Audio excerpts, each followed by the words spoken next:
This is Gary Butterfield. This is Cole Ross. A little announcement for you. We are doing a bit of a schedule switcheroo. We apologize. It seems like we've done this a lot. We rely too much in our job on the cowardly website, howlongtobeat.com. Shout out to the mods, but it's inaccurate and it kind of keeps fucking us. So what's happening is next episode, after you hear this, Out of This World, normally. After that, we're doing Vampire. And Vampire is longer than we thought it would be. Yes. And then astute observers will know that the next thing we have on the schedule is Final Fantasy 12. We are doing that over 2 episodes. That's also a very long game. Yeah. We don't want to give anything short shrift. No. Doing 2 long games in a row, not that great of a plan. If Vampire was the 17 hours that How Long to Beat says, that would be different. But it's a good game. You want to talk to people. So what we're going to be doing is we're going to be doing a month switcheroo. So nothing is changing in terms of the order we do it. We're just doing it in a different order. Yeah, there you go. No, you're good. No. Wow. That was one of my worst sentences. We're switching months. So ordinarily July would be Final Fantasy 12 for 2 episodes and then Wario Land 4. Instead, we're doing that in August. And we're moving August up to July. So after Vampire and the Dispatch episode, July's games are going to be Children of Morta, Castlevania 2, and our premium episode is going to be Control. Yes. Apologies to Nat, who sponsored the Final Fantasy 12 episode. And congratulations to Julia, who sponsored the Children of Morta episode. And Joel. Things are being moved up. Sorry, Nat, to move your things back. It's not going to change how that coverage works, except to make it better. Yep. I should be, by all accounts, be playing Final Fantasy 12 right now if I was, wanted to not rush it. We talk about it on shows. Sometimes people are just like, oh, you just didn't like this because you rushed it. I want to eliminate that as much as I possibly can. Yeah. And I enjoy it better. Like I just have a better time. And I think that you can take a more even look if you can take your time a little bit. I get real cranky if I'm sitting down to play a game for more than 2 hours at a time. And then just having to do that consistently and constantly, that can be tricky. Yes. We don't want to rush it. We don't want to skip content. So that's what we're doing. We appreciate your patience. Yeah. Because it should not change the episodes at all. It just changes the order as you get them. Yeah. That's what I meant to say. The content of the episode. Yeah. So just to summarize, July's episodes are going to be Children of Morta, Castlevania 2, Simon's Quest. The premium episode is going to be Control. July's episodes are going to be a 2-parter on Final Fantasy 12, specifically the Zodiac Age version. And then the premium episode is going to be Wario Land 4. So thanks everybody. This is us announcing the August games? Yes. Yeah. But the Terranigma episode being a long playtime and a really long episode is also a factor in this as well.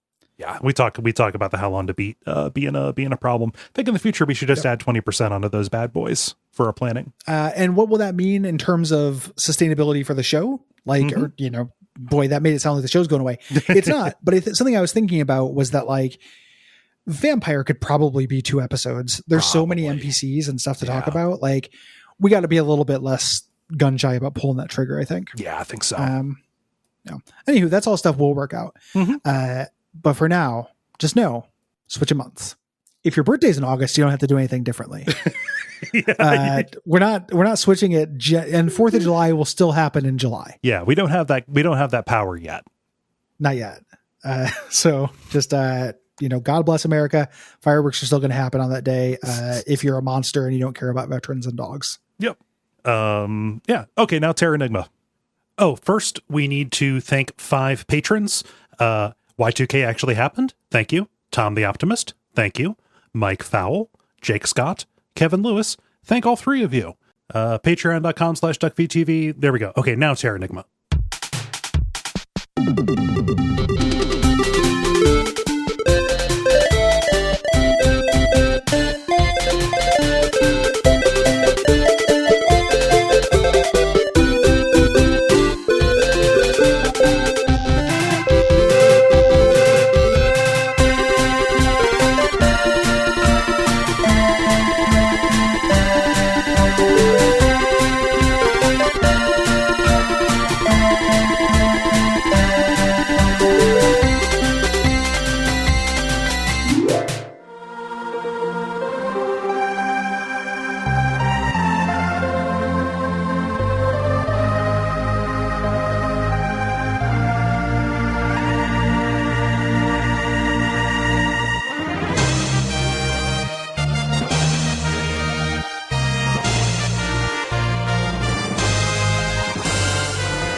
My name is Gary Butterfield, My name is Cole Ross.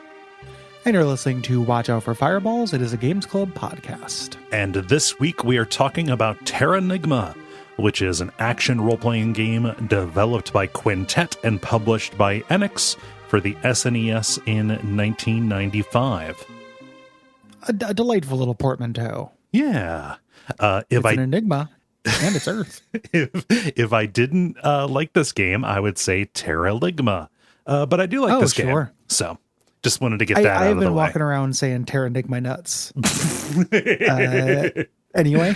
Yeah. Even though I also like this game, but I've still been saying that. The Earth Nut Riddle. Yeah. the love the Earth Nut Riddle. This episode produced by Hello. Thank you, Hello. Hello did this as a birthday present for their friend Sean. Happy birthday, Sean. Happy birthday, Sean. Yeah. Yeah. Have you real quick, because we stopped doing this, but I think it's worth doing. Did you play this before? No, never did.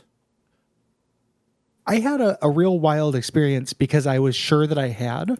Okay, what did you play instead? Illusion of Gaia. Okay. Yeah. Well, because everyone was like, "Oh, it's the Quintet, Heaven and Earth trilogy or what have you." Oh, and you included like, ActRaiser. Yeah. Yes. I was like, "Oh, ActRaiser, Soul Blazer, and Illusion of Gaia." Yeah, I played Terranigma. I just forgot about Illusion of Gaia.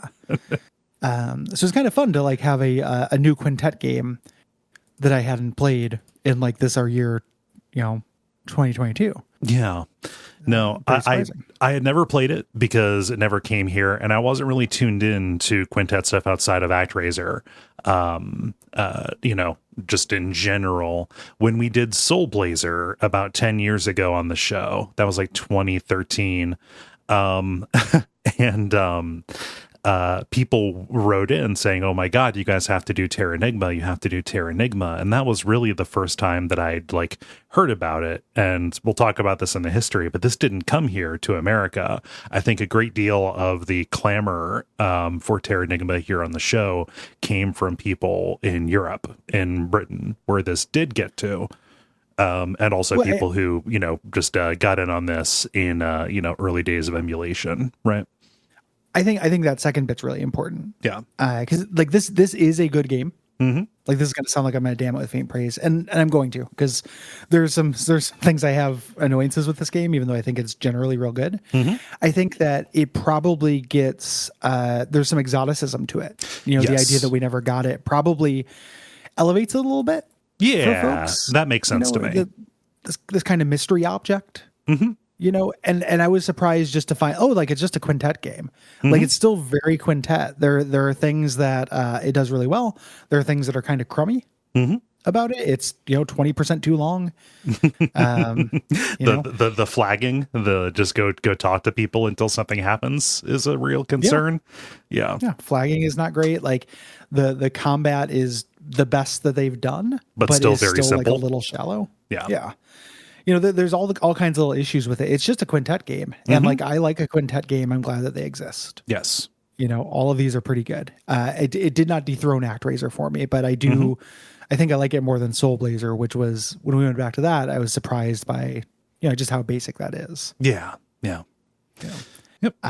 This is the same thing. It's basically the same thing. You're running around, overhead perspective, trying to revive all life on Earth, the weird pet theme of Quintet. Yeah. You're generally doing this through fighting and talking. There's some minor puzzle solving. And similar to Quintet's whole deal, you slowly bring things back together. There's a different articulation of that in this. Yeah. As opposed to individually repopulating a town or country, you kind of Forrest Gump things into horrible modernity in an insultingly simple version of history. This is kind of like JRPG Forrest Gump. Just in case you thought that Uncharted Waters played things a little too fast and loose, let me introduce you to Faster and Looser. This is about as fast and loose as it could possibly be. This is this has the cadence a little bit of America Town. from Yeah. The Simpsons, like that view of like, history, where in this one it's like, oh, you have to rescue Columbus from the dungeon of the vampire princess of the Spanish, you know, like it's got a real like Muhammad Ali boxing the man on the moon kind of energy to it. That's another thing that I think makes this a little bit special for a lot of folks, in that this is an RPG that takes place on our world mostly, kinda. At least superficially, like when you revive the continents, it's North America, South America, stuff is roughly relatively where it should be, although it is kind of this weird, like just pigeon version of history. You've got, tribal civilizations coexisting with futuristic Neo Tokyo, kind of stuff. But the fact that this is something that roughly corresponds to actual geography and history, while also being this high-flying creation myth, is unique. Yeah. Oh, yeah. This would have blown my mind as a kid. Yes. Like the same way that Soul Blazer did. Mm-hmm. Like that, just the idea of that kind of interfacing between your dungeoneering and your like non-dungeon rest parts. Yeah. Would have been very, very impressive to me. Mm-hmm. And as an adult, I still think it's neat. Yes. Like going back. Yeah. Let's chat about how just a little bit about how that combat engine is more complicated, because we talked about how it's a little bit more complicated than Soul Blazer. I think this is really important. Yeah. Here, it's too simple, but what they did was they added a defensive vocabulary to a Soul Blazer thing. Yeah. Both in terms of blocking and a diving attack that gives you iframes. Mm-hmm. There's still not really a world that justifies it, and there's still plenty of slop. Like there are a lot of hit detection issues and the like. Yeah. But it's just a lot more fun to move around in this and fight things than it was in Soul Blazer or Illusion of Gaia. There are mechanical advantages to some of the stuff. Like the fact that you have a block is really important, especially for boss fights. You can block projectiles, but not regular attacks. The things that you're doing, combining attacks with running and jumping, like it is definitely more for expression than for efficacy. That said, expression is pretty important. You move very fluidly, and like opting to do a jump attack and getting a good run up, like this feels very, very good in the hands in a way that a lot of action RPGs for the SNES sometimes end up feeling kind of chunkety. This is not chunkety, really. I think that's true, but I also think that there is efficacy. Yes. In like, once I committed to muscle memory the ridiculous, B jumps, A shoots, running dive attack that you can't be hurt during. Yeah. It's all I did. Oh yeah. I actually had a way of fighting things without just staying there and trading blows with them. Yeah. Which is what tends to happen. Like with an action RPG, when the tactical consideration tends to be hitting the enemy before it hits you and relying on some knockback. Yeah. Like if you're playing Link to the Past, that is how you avoid being hit. This one, it reminded me, this is the weirdest pull. Like this, but something about the running up and executing a move to attack through an enemy reminded me of Mortal Shell. Okay. Yeah. Like just, I'm going to go and do this running attack through the enemy, just kind of over and over and over, executing the same thing. It's very simple and very like effective, but took like a little while to master and become muscle memory. Yeah. For me. I suppose part of what makes me say it's more for expression than for efficacy is the ambition of the system is that different attacks will do different damage to different enemies, depending on if they're flying or if they're armored, things like that. That's roughly the case. Nothing is as effective as doing what you just described, the iframe dive or the charge attack, right? 100%. Like it doesn't, you have a move set that is more complicated than the world requires, which is a insidious and pretty common problem. Yes. With video games, where you can play in a way that is really cool. You just don't have to ever. Yeah. So that is the second half of that, because the encounter design, dungeon design and stuff like this is not good in this game. Like, it's just guys wandering back and forth in mazes. Mm-hmm. You know, pretty much. Like, every once in a while, I mean, more than every once in a while, but enemies will sometimes have a concept to them. But we're not talking about strategic depth here. No, it's a guy walking back and forth. Yeah, it's a little guy going around. And, you know, I think it's important to note here, like we did kind of at the beginning as well, more to underline it is mechanics are very simple. Combat is not necessarily the star of the show. The exploration is only minorly better. Over the course of the game, you get a couple of extra abilities to like do different stuff. You know, breaking boulders or climbing walls, you know, things of that nature. Like this is a pretty story forward game for how much time you spend kind of exploring these sprawling dungeons and trying to figure them out. Right. Yeah. The balance is a little bit goofy. Yeah. In terms of that strength. And it's definitely the star of the show.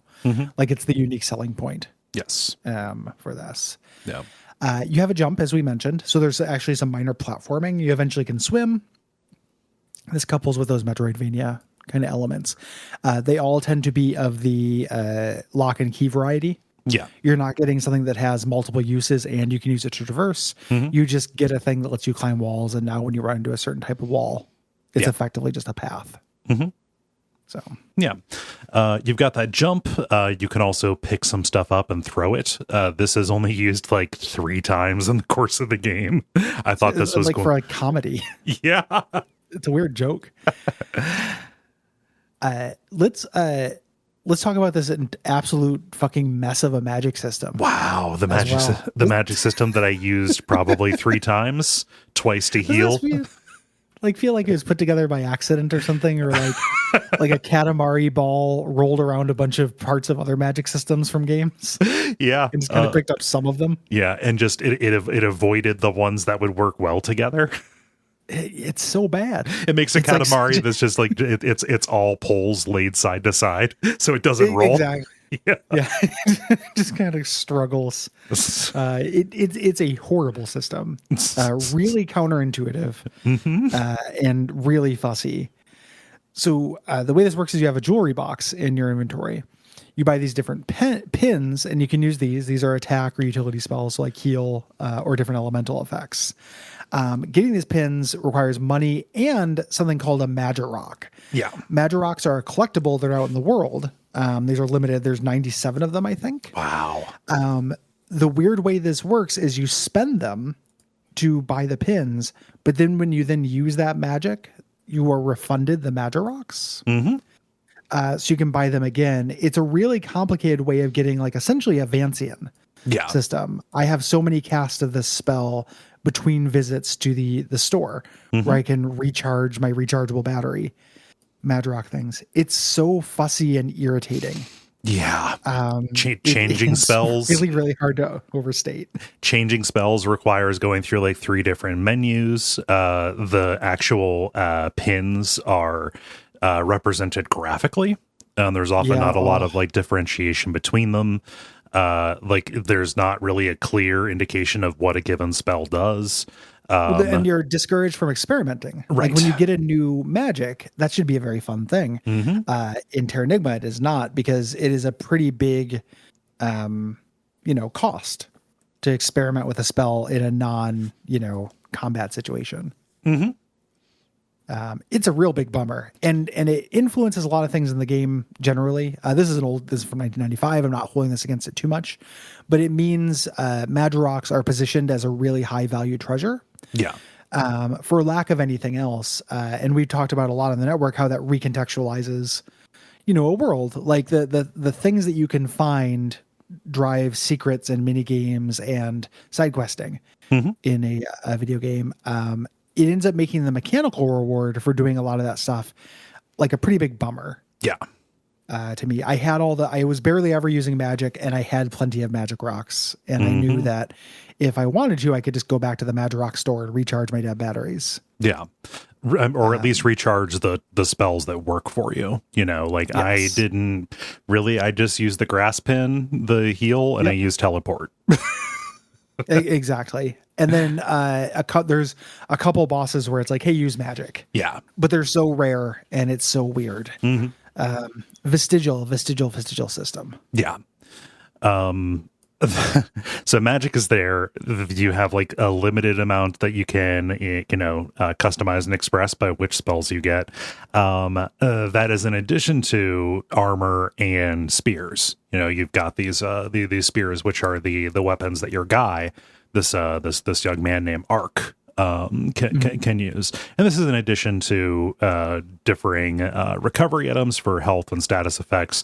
And then there's like an adventure game puzzle system where you can find items and either use them on people or talk to them while that item is equipped in order to progress quests. Yeah, most of the things you will find will serve that last system. Right. So you end up with this big inventory that looks like it's going to be full of cool keys like in Zelda. It's just for the side quest system. Yes. Your character management in this takes place in a diegetic menu. There is a tiny little sack that you get and a tiny little demon, wise kraken demon that you get. And when it's time to go in your menu, you dive into the sack and your wise kraken demon selects things for you. Acts as a cursor. This is very charming, but eventually gets real tedious. Yeah. I think becomes a menu tax. Like it's very cute. Yeah. It is exceptionally cute. It's exceptionally cute. I can see the novelty of it at the time being very, charismatic, let's say. Persuasive. Like, oh my gosh, this is such a neat idea. Like going to a different room, navigating to the different room to like reach a different set of items. You have that plus like the 3 doors change positions as well depending on which room you're in. Yes. It's going to make me sound like a real dullard, but nothing is as powerful as a list, Gary. I want a list where everything is in the same order and I can just go to in position 3. That is always my magic. Cool. There you go. I don't want to steer a bat around. There's something to like things that work. Like that, and we would, that's something that comes up from time to time in the network as well. And it's frustrating because it's like, obviously you want innovation, but there's a lot of, you have to pay attention to what you're trading for something that looks kind of neat, and you're trading efficiency. Yeah. Like I would have loved a list for this. I would have loved a basic ass magic system. Yep. It would have really juiced up combat. Because I would have integrated it. I would have more stuff to do. Yeah. It's kind of a bummer. Yeah. The reason why this game is so well loved is because of the story and the world, not because of these combat systems. Even though I do think that it is again kind of a step above in terms of melee combat. There are 4 chapters of this. They're wildly uneven. Yeah. Chapter 3 is huge. Here. And it's Quintet stuff. So the idea here, like kind of what Quintet's trick is that they bat way above their weight class with certain kinds of themes. Like the stakes are always as big as they possibly can be. It is always the creation of the world or the destruction of the world, nothing in between. And focus on the duality between those two ideas, and rebuilding things. Yeah. It is, they have this cottage industry where all of their games are about rebuilding the world or rebuilding life. Or something like that. And they do a good job with it. The moment to moment writing in this game is real weird because it starts out okay and then gets kind of worse. I noticed more typos and missing lines and stuff. The translation, the wheels fall off somewhere toward the beginning of chapter 3, which is weird because chapter 3 is where stuff starts getting interesting story-wise. The chapter, it's like the centerpiece chapter. Yeah. And it's very strange because it starts getting really quite bad. Like they're just missing words.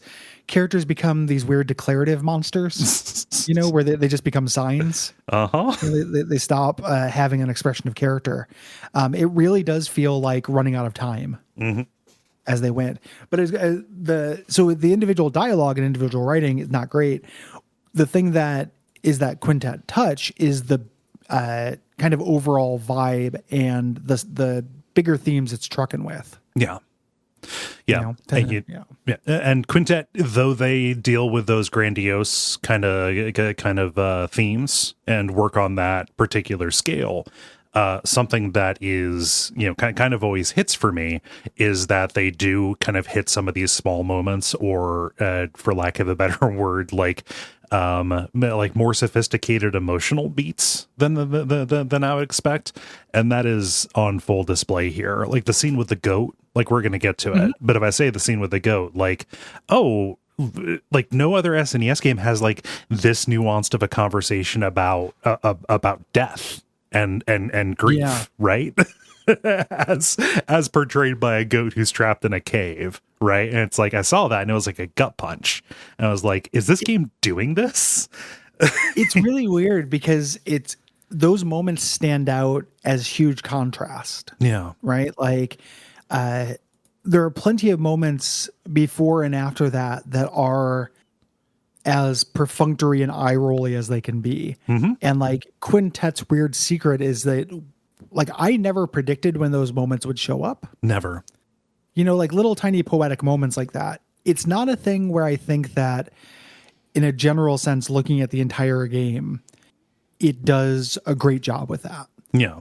Like I think that if you summarize this plot, which we're going to spend the next couple hours doing, it is too complicated by half. Yeah. Like you could have made these points without this kind of unnecessarily complicated plot. The actual structure as it fits into the game is you're spending a lot of the game just running around doing errands. Yeah. For people for reasons that are kind of arbitrary. And the magic, like the reason why I think people really love this game is because every once in a while it hits you with a goat. Or you run into that area where it's like, oh, you can't keep animals here, let them free, and then later you run into your lion buddy in the sewer, and you think he's going to kill you, and he just purrs at you, and it's like this very like sweet surprising moment that is aged better than the rest of the stuff in this. Like it feels more mature and more like a story for not for tiny little kids. Yeah. Whereas like Ark just being like, hey, I'm hungry, sure do love to eat. All that stuff could just literally walk off a cliff. Like, the Ark being a idiot himbo is just SNES.text. Right. Just kind of like literally just not understanding anything that's happening throughout the course of the game and outright saying it. Like, I'm not keeping up with this. I'm just going to go forward. Yeah. Yeah. I can't get either end of this. Like, I'm just eating hamburgers. It ended up to me fucking up some of the longer term kind of emotional theming stuff. Yeah. Like it lives and dies in goat moments and kind of fails in what this is saying about duality. Yeah. In part because like as much as like the very end of this, like spoiler, there's like a very sweet thing that happens with our little himbo. But it's our little himbo is not good. Like our little himbo doesn't develop. He's not a character. No. He doesn't really do anything. Yeah. He's just eager to help. And kind of an idiot. He's hungry. Just point me in a direction, which is also kind of the story. Or at least the twist of it. Yeah. It's it's strange and inconsistent where you get these, little islands of very, standout kind of beats, but it all hangs together incredibly loosely. That, and I would say it puts a pretty bad foot forward. I think the first two chapters of this are, like when you're in the underworld and it's just like, go to the 5 challenge towers. I would have cut that so hard. Oh yeah. Yeah. Like it's a really, again, unnecessarily complicated story. That did not need to be. And then the bringing life back step by step stuff is fine, but it's not nearly as interesting as when you start getting to civilization. And I would have skipped that as well because every step of that has an associated dungeon that is no great shakes. It's it's all over the place pacing wise. Yeah. But it reminds me of real quick that like the thing about the goat moment, right? Like imagine Final Fantasy VI if Final Fantasy VI was way more lighthearted and stupid. Like every character was Locke, but you would never know when the Celes Cid fish scene would happen. Like you just have a party of 4 locks running around. Yeah. Or 5 locks just being himbos. Just I like adventure because it's fun and good. I'm not a thief. I'm a treasure hunter. Yeah. Standing around just say, oh, you need help? I'll go run that errand for you. Like just doing that. And then bam, fish. Peach fish. What you've described is a nightmare. Yeah. It's kind of what the experience of playing this is like. Yeah. There's a feeling of just like, you never know when you're going to come into weird, way batting above its weight class for 1995 pathos. Yeah. Yep. Mm-hmm. Something that is not inconsistent is the music. Wow, this is a good soundtrack, Gary. Soundtrack's very good. Mm-hmm. A bunch of the dungeon music I ended up listening to at increased speed. Mm-hmm. Same thing happened with Chrono Trigger, where I'm like, I just can't move at the pace that these games want me to move at anymore. Yes. Yeah. But when it was not in those sections, and then I also would just have the soundtrack on in the background. Mm-hmm. It's quite good. Again, when we talk about Bad Foot Forward, I think that the tower theme in the beginning is really shitty. Yeah. It really feels like Chapter 1 was not designed by the same people. No, it doesn't. Yeah, but very earwormy. Incredibly earwormy. Yes.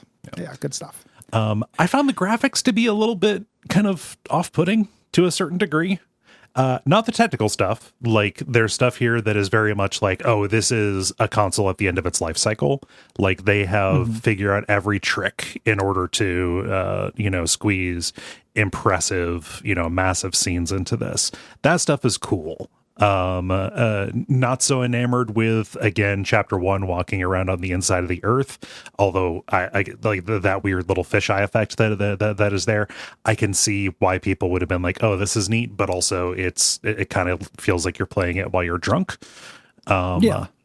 When I say the graphics don't work for me, I like did the character design bother you? Like the weird proportions on some of the character sprites and stuff? This is going to make me sound like I'm just me being on my bullshit. Okay. It did not seem that appreciably different to me than like Chrono Trigger character proportions. Gotcha. It just looked like little big goober-headed anime guys wandering around. Yeah. All that stuff looks the same to me. Gotcha. It's not, I do not have So, it's fine. I wasn't like, yes, L, yes, give me this character. But it was fine to me. Yeah. There was something about it that bugged me, but that is a matter of taste. So I think generally they're pretty well considered. Yeah. I think I'm not saying that to make an argument via populi. Logical fallacy alert. Yeah. But I think that you're probably in the minority with that opinion. Probably an outlier. I'm saying this. Maybe it's just I don't like the way Ark looks. Like he's a horrible little dipshit. He looks not a very good character. Like he's wobbly in a way. Like as he runs, his face changes shape. There's something about it. He's got a lot of low end. Yeah, he climbs like an idiot. Yeah. Like he's I don't think Ark is like a great character or anything. Yeah, he just does what needs to be done, which is go forward and agree to things. He's a little yes machine. Monster design is good. Boss design is good. I think that I might just not like Ark. Yeah. Whom I don't think any court would convict you. Okay. Yeah, I don't think Ark is great. Yeah. In this. And then just like, I mean, you're so rare that you will find me not in the pocket for Idiot God, but this is the worst possible art. This is like me at the donut machine. Like, so you like the idea of an idiot god, huh?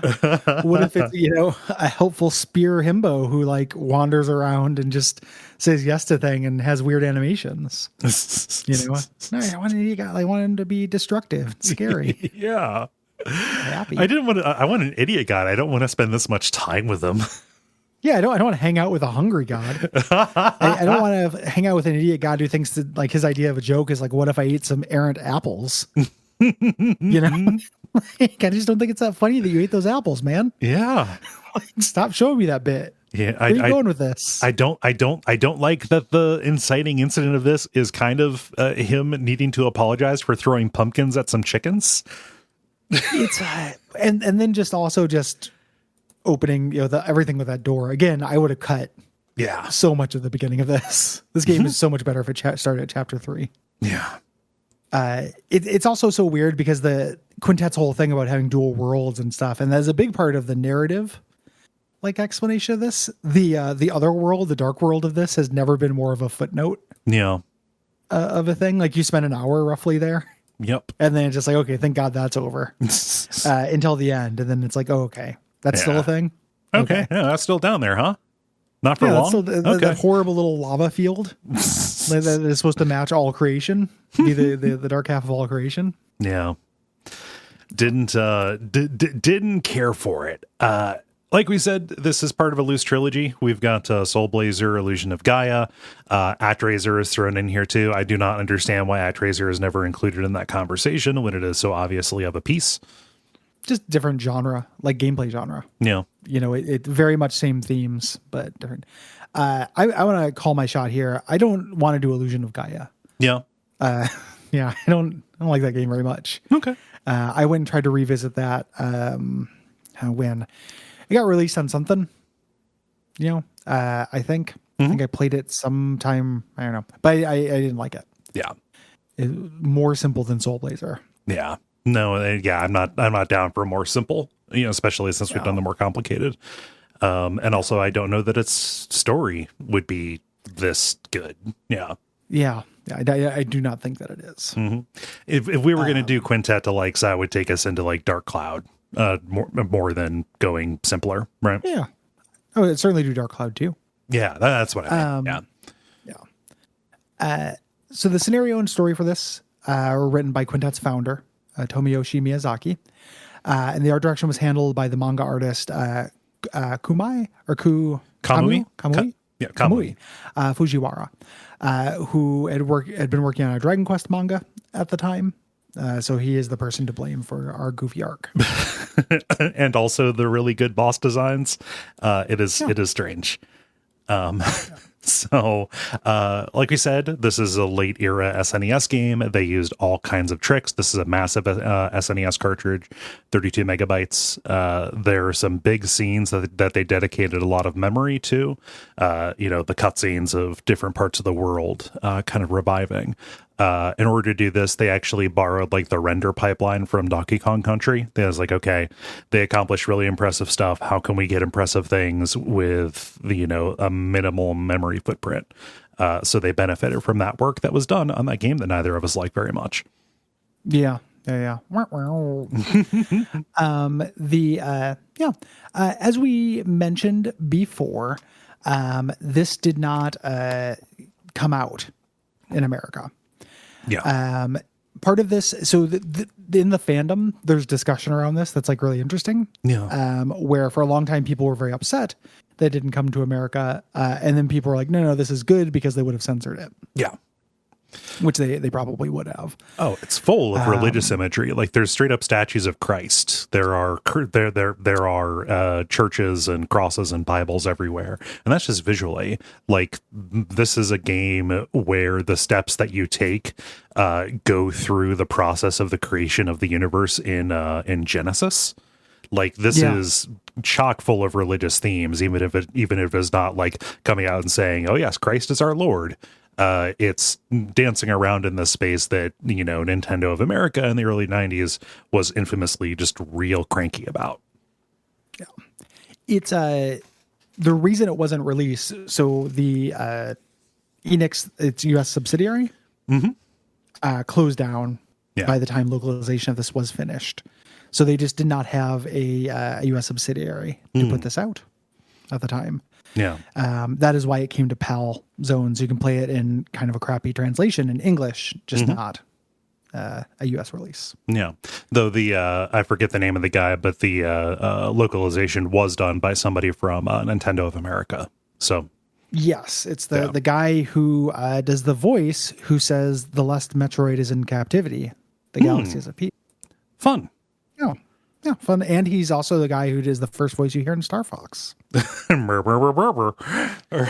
one who's like, coming online. Like the one where it's the ship, not the...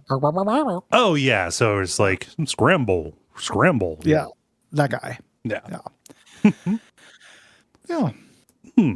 Very popular in Europe. Yes. Where it did get released. Did come to PAL regions at a time when they were not getting Square's stuff. I always forget that Britain and Europe didn't get Final Fantasy VI or Chrono Trigger, these games that are just canonical parts of the 16-bit RPG experience over here. They didn't get those, but they did get this, which kind of filled a similar niche. Yes. Yeah. Quintet basically went away. Mm-hmm. They stopped working with Enix after this game and went on generally to make like weird license titles. They also did, is it Grand Stream Saga? Yes, for the PlayStation with Sony. Yeah. They teamed up on a couple of things you've heard of there.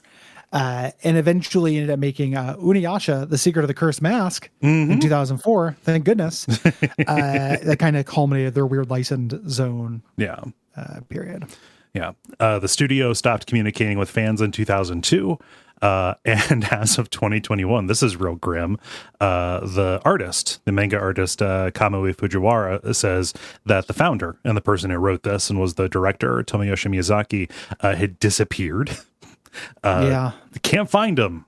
So hopefully he's just living a private life in the offline colonies. Yeah. That's the best case scenario. Yeah. Other members of the team did support a fan effort to get this re-released and remastered. Yeah.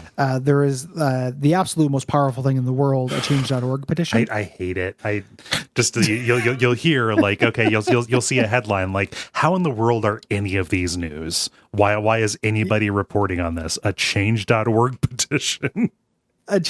Whenever the change.org petition happens for a video game, it has a real like three little kids dressing up to get into a movie feeling. To me, because people will do that for real things, and so I'll be like, "This game I want, it needs to come out." I'm going to be the change. I can no longer accept the thing. We'll change the things I cannot accept. Yes, time to fix this. There are dozens of us. Yeah. Just wild. I don't doubt that they sincerely want to see Terranigma revisited or reissued, maybe retranslated in a number of things. But when I saw that, was doing research. And it was like, oh, like Terranigma, like resurrected or something like that. I was like, oh, is there like a fan project? Because that's within the realm of possibility that there were people who wanted to, do a fan remake. And then when I saw a change.org petition, I was like, fuck you. I'm not going to get those 5 minutes back. It's rough stuff. Yeah. Yeah. That. It's also a little like if I were just voting, I would vote for a new version of this. In a world of emulation. Yeah. Like it's also fine. Like just play it. It's a little, okay. It's a little how I feel about Mother 3. Same. A lot of people worked very, very hard to make that good translation of that. It's there for you. Play it. I don't understand why every time Nintendo holds an event, we have to undergo this ritual, It's a weird, the officialness is just very important to some people. Yeah. I suspect it has to do with like giving the property its due.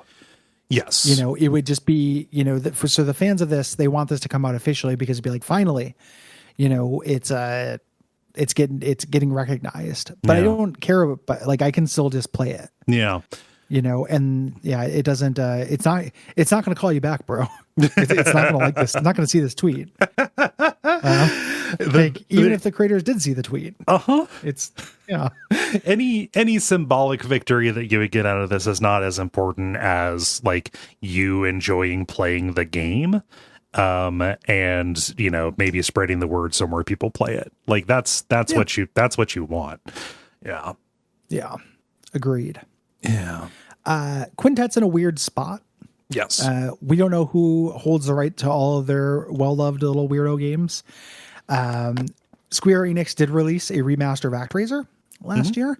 It is widely considered to be not super good. Yeah. Is my understanding.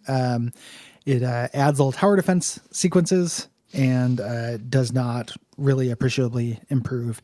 So again, you can just play ActRaiser. Yeah, it's there. It's there for you. Yeah, never went away. This episode is going to be a little bit spicy because this is a long game with a lot of running around, a lot of what's happening in Narsh. in chapter 3. If we end up, I want to put this out here, if we end up scooting past a goat moment that we didn't notice, that's one of your favorite goat moments. That's one of the reasons to write in. Yes. You know, it's a big, long game with a lot of a surprising, when I was doing research, like a surprising amount of optional events as well. Yeah. There's like this gooey middle where there are tons of weird plot dependencies that are not necessarily intuitive, that will get you bonus scenes or bonus dialogue from people. Yeah. I know for an absolute fact I did not get all that stuff. No. There's a moment where you get a ship and you can go around, and there are optional places you could go. This game was longer than I expected, and it ended up being a little bit more under the gun. So if we missed something, I don't. There's probably time when you're hearing this. Yeah, there's time. Right in the deadline is the 15th. Duckfeed.tv/contact. I'm also the other thing I'm gonna say is that just to head off this criticism, I was also under the gun with this. It's longer than I expected. When I say that there's stuff I would cut it even if I wasn't. Oh yeah, under the gun. I think this plot is way too complicated. I think you could have gotten to the cool parts of this significantly, not just like faster because I'm an impatient person, but better. Yeah, better and you know the goat moments. The cool things about this would have felt a lot more concentrated. Without quite as much just weird kind of fillery stuff. Like a lot of dungeons this end up feeling pretty fillery to me. Yeah. So some of that stuff we're also going to scoot by. Yeah. So just heads up on that.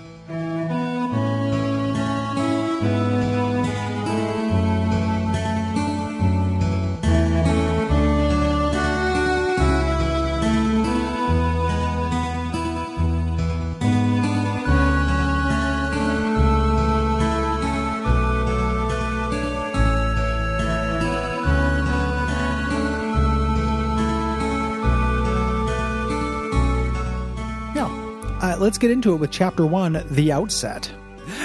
Because it's the SNES, just a woman in our character's life wakes him up.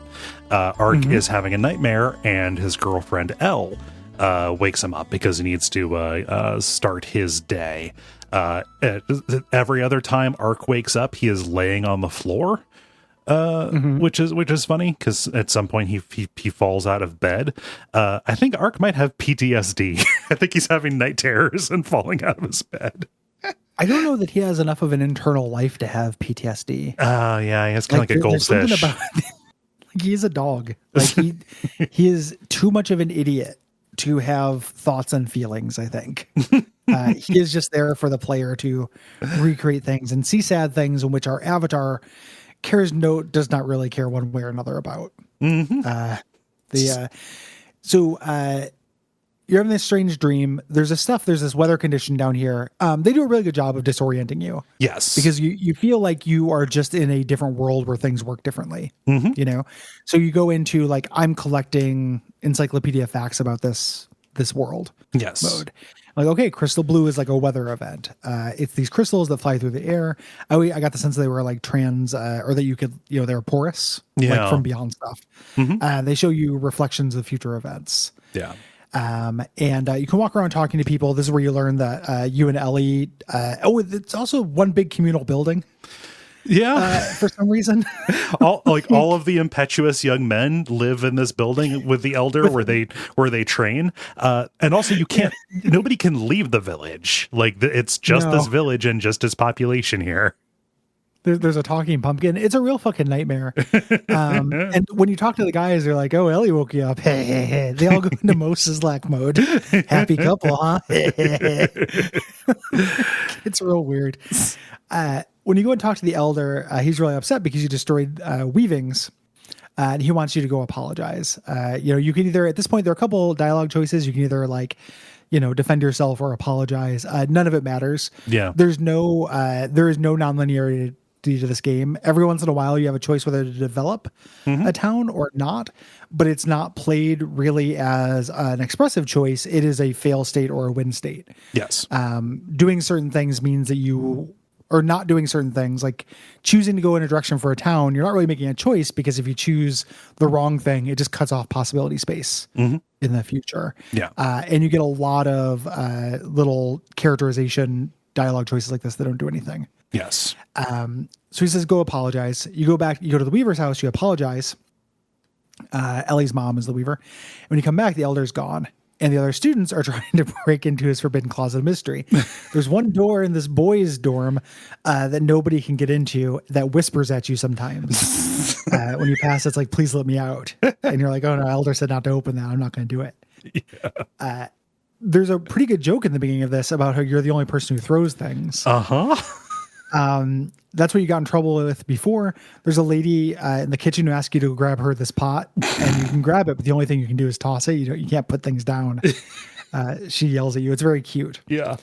And using your one verb, you open the door by throwing vases at it. Yep. Just cracking it open. And of course, the other kids who would call you a chicken if you ran away, they bolt as soon as the voice gets loud and starts calling to us. So like, oh, I left the iron on. Yep. I don't know where they're going to go. We all live in the same house. And it's one of two houses in the village that isn't a store for us to sell things to each other with money we make. This is a basement. We go down in this basement for quite a while down here. And there's this little box floating in this magical seal. When we get there, we break it open. And this little demon named Yomi appears. And he's a sassy little guy. Yeah, a little bat. Yeah, he's giving a shit. The Elder comes out. It's like, oh, you went into my forbidden closet of mystery. Or we find out that the Elder did. You do not want people to enter this world inside this box. Yes. That Yomi gives us a tour of. We can crawl inside it. Yeah. Our little apartment that we have down here. Dimension. Yeah. Showing us this, this menu, like, oh, here's where the weapons go. There's a voice that calls out from this weapon that is inside this crystal spear, saying that humans will only become aware of its existence once they gain intelligence. Whatever this voice is, it's referring to itself. And then they can use it to expand their world. I don't know who this is. Like, there are voices that are identified. The voice in the spear is not explicitly called out. The spear just becomes another weapon you can use. Typically, I assume when a voice is not credited, it's light Gaia. Guiding us, or dark Gaia trying to psychically force us to do stuff. Yes. We'll get to those. There's a little intro when you start this game. They talk about light Gaia and dark Gaia, aka God and the Devil. Yes. And they do God and Devil stuff. I need to explain that. Yeah. Ellie came looking for us. She interrupted us. She is our girlfriend. I do not like this characterization of her. She is very simple. Yeah. And just really, really loves Idiot Arc. She has very little characterization. It's real weird going back to this. I was very disappointed after playing Chrono Trigger. Like, I'm not the biggest Chrono Trigger guy, but the ladies in that game are way better characters. Agreed. Ellie is a real nothing. Yeah. She's scared, because you open the box and then she turns blue and freezes. Everyone in the village has changed except for the Elder. And the Elder says, you idiot. You do this to the village by opening this box. If you want to fix it, go out to the 5 trial towers, send to the top of them. And now you can leave the village. This makes it feel like it's just going to be a Quintet game where you going in these towers and doing something is just going to bring people one by one back to your village. Not the case. It does have that. But only in miniature. It's not going to be the game. Chapter 1 is doing that for some reason. Yeah. Like, you play a little miniature Soul Blazer in the beginning of this. Before you go on and expand the scope. Yeah. Yeah. But you step outside and you see that though the village is, forested, just a standard Green Hill Zone village for an RPG, you are in an Underdark. You're in an underworld. Everything is blasted and rocky. Instead of oceans, there are lava. Instead of money, there's rocks. Stuff like that. So. They do a really cool effect. It's like you're at the inside of a donut. As you're walking around, it looks real neat. Yeah. Very impressive. You're walking around on the inside of the hollow earth. Yeah. So we just go to these towers. This being the alternate world is ridiculous. Yes. This one village and then just 5 shitty towers. Like, here's your dark world. Absolutely ludicrous. And just also, I really feel like undoes some of the stuff they're trying to do with the theming. A little bit Of creation and destruction, needing each other, being that duality is very important to this developer. It's a pretty lopsided duality. Yeah. It's a lot of, awful lot of creation. Yeah.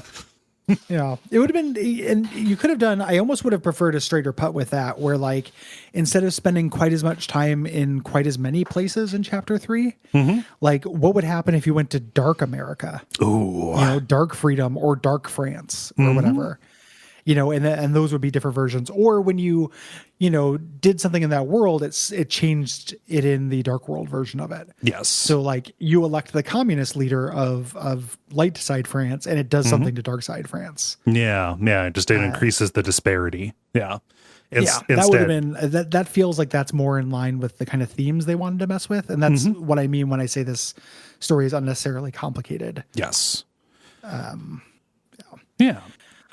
So we can kind of breeze through these towers because this is more of just like a tutorial showing us a little bit of a gamut of things that we're going to be doing. Kind of the entire mechanical game is contained in these.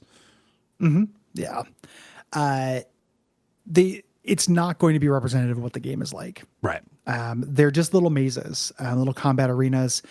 There are these little turtle imp enemies that pop up, these little fire motes that shoot in the cardinal directions, and these big night enemies that you can have. And you're kind of introduced to the basics of combat, using that running dash to get iframes, positioning yourself just off center from an enemy so it can't counterattack, things like that.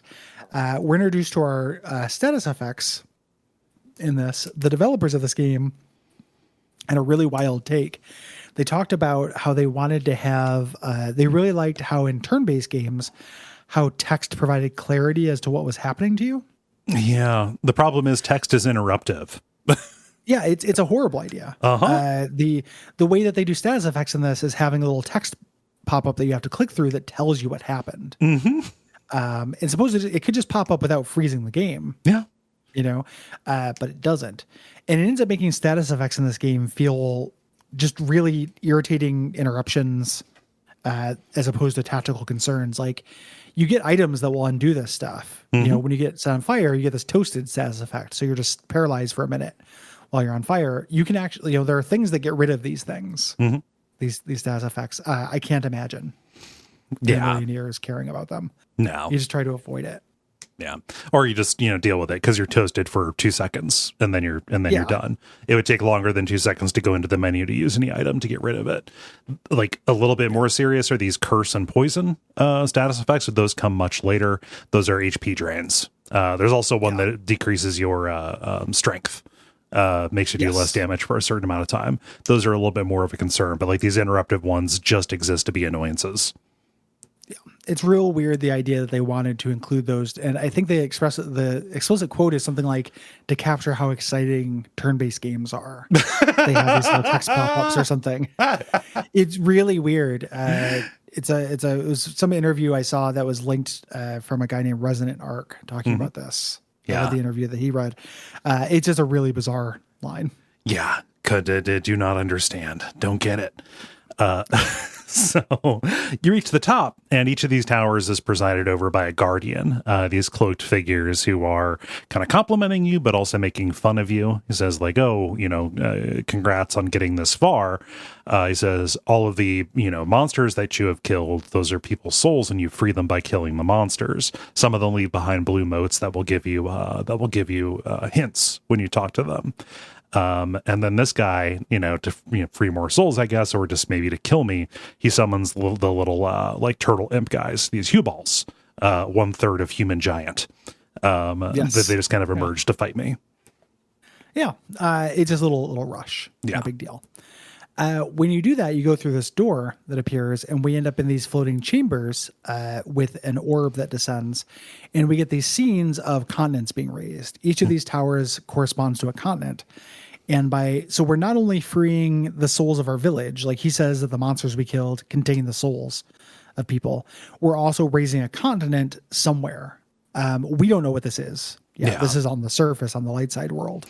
Here. It's pretty cool. Like the fidelity on these is low enough, but the actual pomp of them is grandiose enough that it's like pretty abstract. It's just kind of like a light show. It took me a minute to realize precisely what was happening. But it is an impressive display at the very least. You also they sell them well. What's that? I said they sell them pretty well. Yes. There's also a stated goal where they talked about how they needed players to care about what these felt like and looked like for the game to work. Yeah. So you don't just raise Eurasia from the ocean floor. You also kind of revive some of these primal forces. So with this one, I believe it's the light that comes back. It's like the light or the winds. It's a little bit unclear what happens, but it corresponds with the opening verses of Genesis. Yeah. Something that is kind of surprising when you do this and we get a batch of, we see a little batch of our villagers thaw out when this happens. Going back to them, a lot of them have no additional lines. No, none of them that's weird. Yeah, nobody cares. It's a really weird move. So it's not that Soul Blazer rhythm of like, I've done a dungeon, I want to go back to town now and see what happens. Nothing happens. No. Like this, like the village, Krista village is not particularly interesting. Yeah. In this. It's also, we didn't mention this in generalities. You also level up in this game. Yeah. The calculations that it works, the way this does, I don't know the numbers. I didn't find like the game fact that did all the math. And I'm not smart enough at math to know exactly what this is, but the way it's in the category of games where level ups are huge. Yeah. And defense values are such that if you are under leveled, you will do absolute chip damage. And then once you get to the appropriate level, like all of a sudden it's a video game. It reminds me, it's the same way that Dragon's Dogma does its math. Yeah, that makes sense. You know, it's the way that Dragon's Dogma does the math gives you the same effect. Being one level too low or two levels too low is a huge deal. Which means that there's a couple places that make sense to grind. Yeah. In this game. Yeah. In the second tower where you can just infinitely spawn the hue balls. Yeah. Yeah. Yeah. Not a bad idea. This is when you go to the second tower, this is a puzzle tower. They tell you the statues with the different eyes, to notice those and you can push them. Great. You also get some switches that you have to throw these pots at. And mage enemies that are basically wizrobes.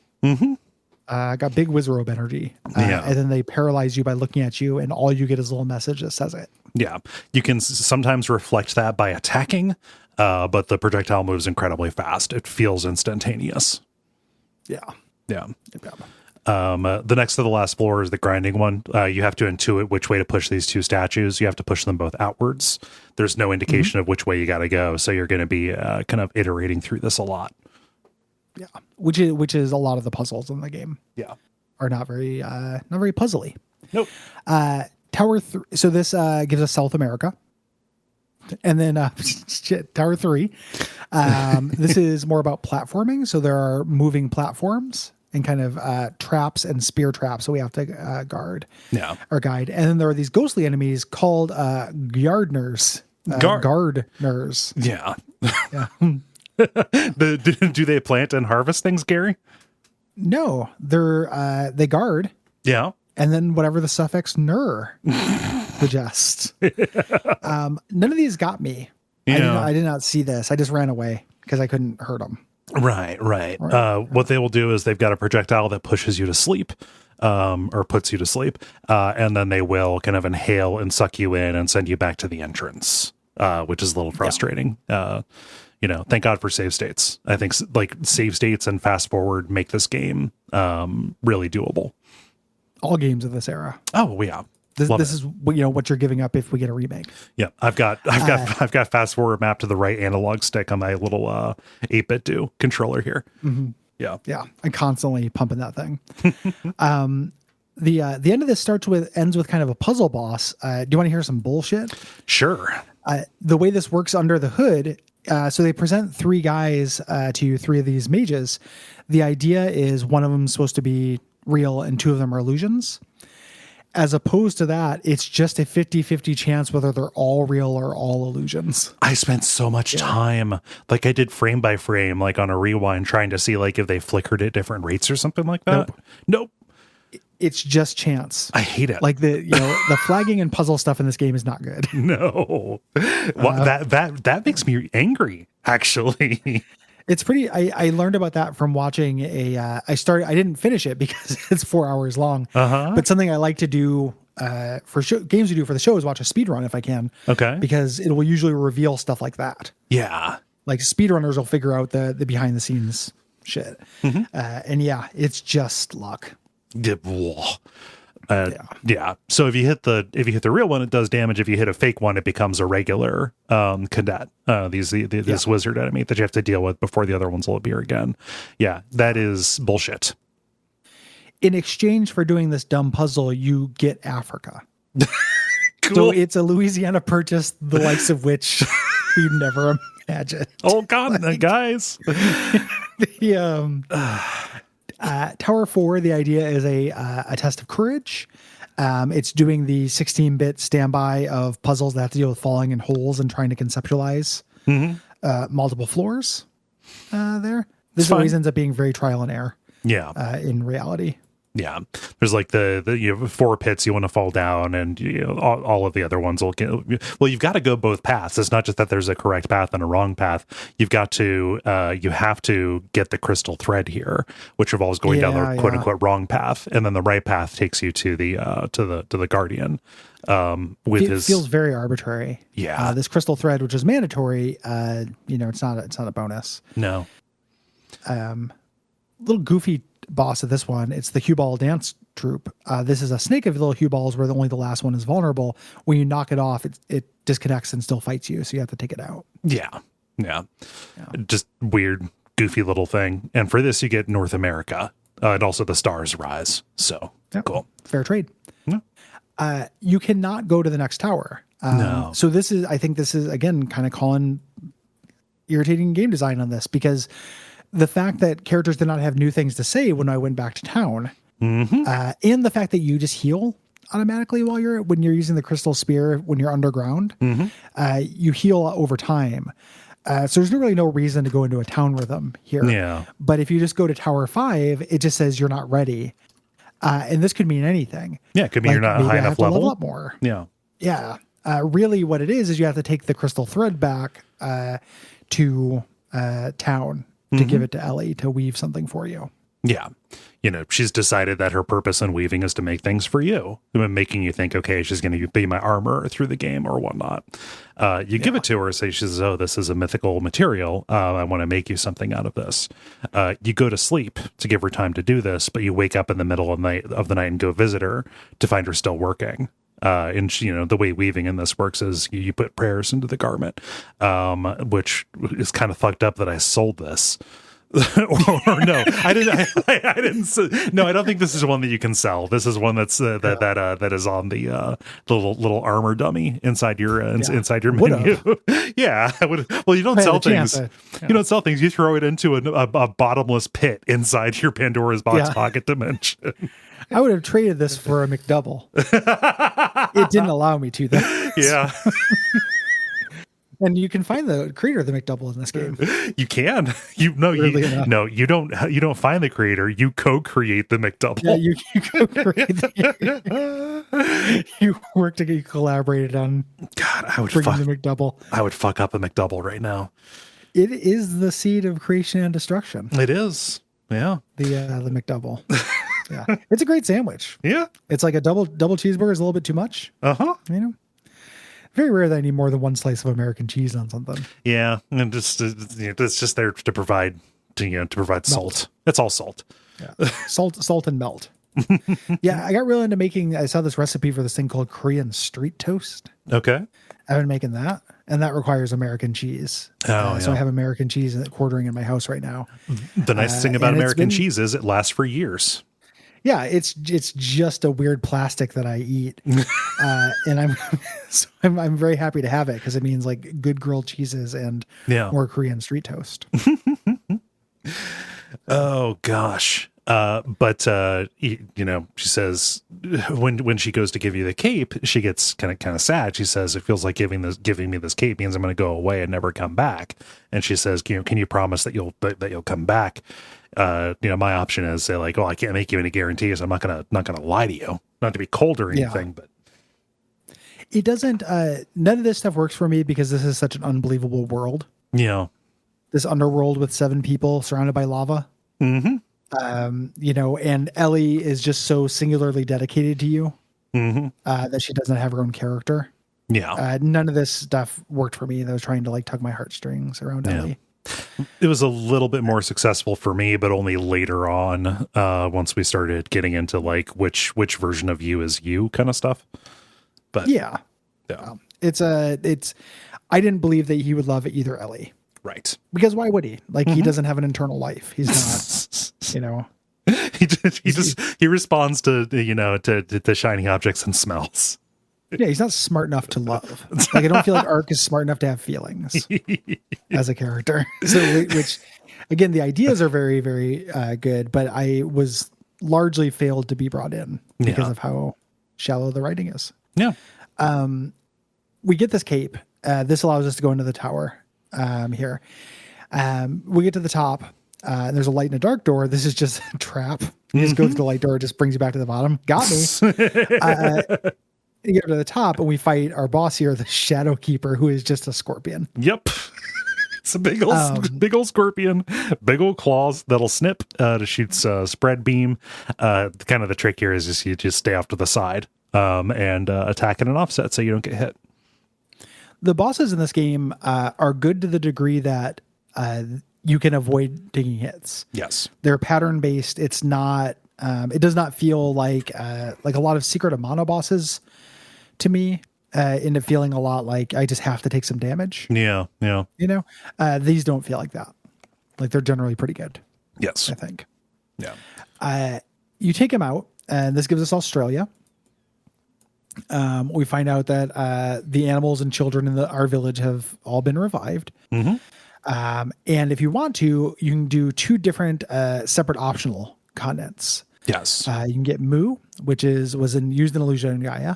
And then you can also get Polynesia or Polynese. There's an 8 character limit on these things. Yes. I never figured out anything to do with both of these. I imagined they were like bonus dungeons or stuff like that. They're just little, you just go there and hang out and vibe. Yeah. Like Polynese is literally like a guy on a beach and you can take a nap. It's just for flavor. Okay. Yeah. So regardless, and something about this, so there's a world map in this. Things are not always visible. Sometimes you just walk to a spot and then you warp in, which is a strange decision. That is how these are hidden. When you get back, you go and talk to the elder and he's like, okay, the land's reborn, but life remains dormant. Meet me at the huge hole east of the village. The hole. If you don't say goodbye to Elle here, he'll send you back. Oh, weird. To do it. It's very funny. You try to say goodbye to her and she won't open the door because she doesn't want to say goodbye. She's like, I'll just meet you when you return. I exist only for you. You get to the hole and the elder says this goes to the surface. You have to go do your quest. And I just want to be like, man, I just fucking opened a door. What are you even talking about? Like, this okay. They're surely, I understand that he's manipulating me into doing this thing for evil purposes. Yeah. But surely there was a better way to do it. Why didn't he just tell me like, hey, you have this great quest? To go do this thing. It's so weird. Like oh, you open the box is bound to you. The box compels you to go upstairs. Under the sky. I don't know. Yeah. It's bizarro. Yeah. We jump in and then we fall up into the sky. Yeah. Taking us to chapter 2, the resurrection of the world.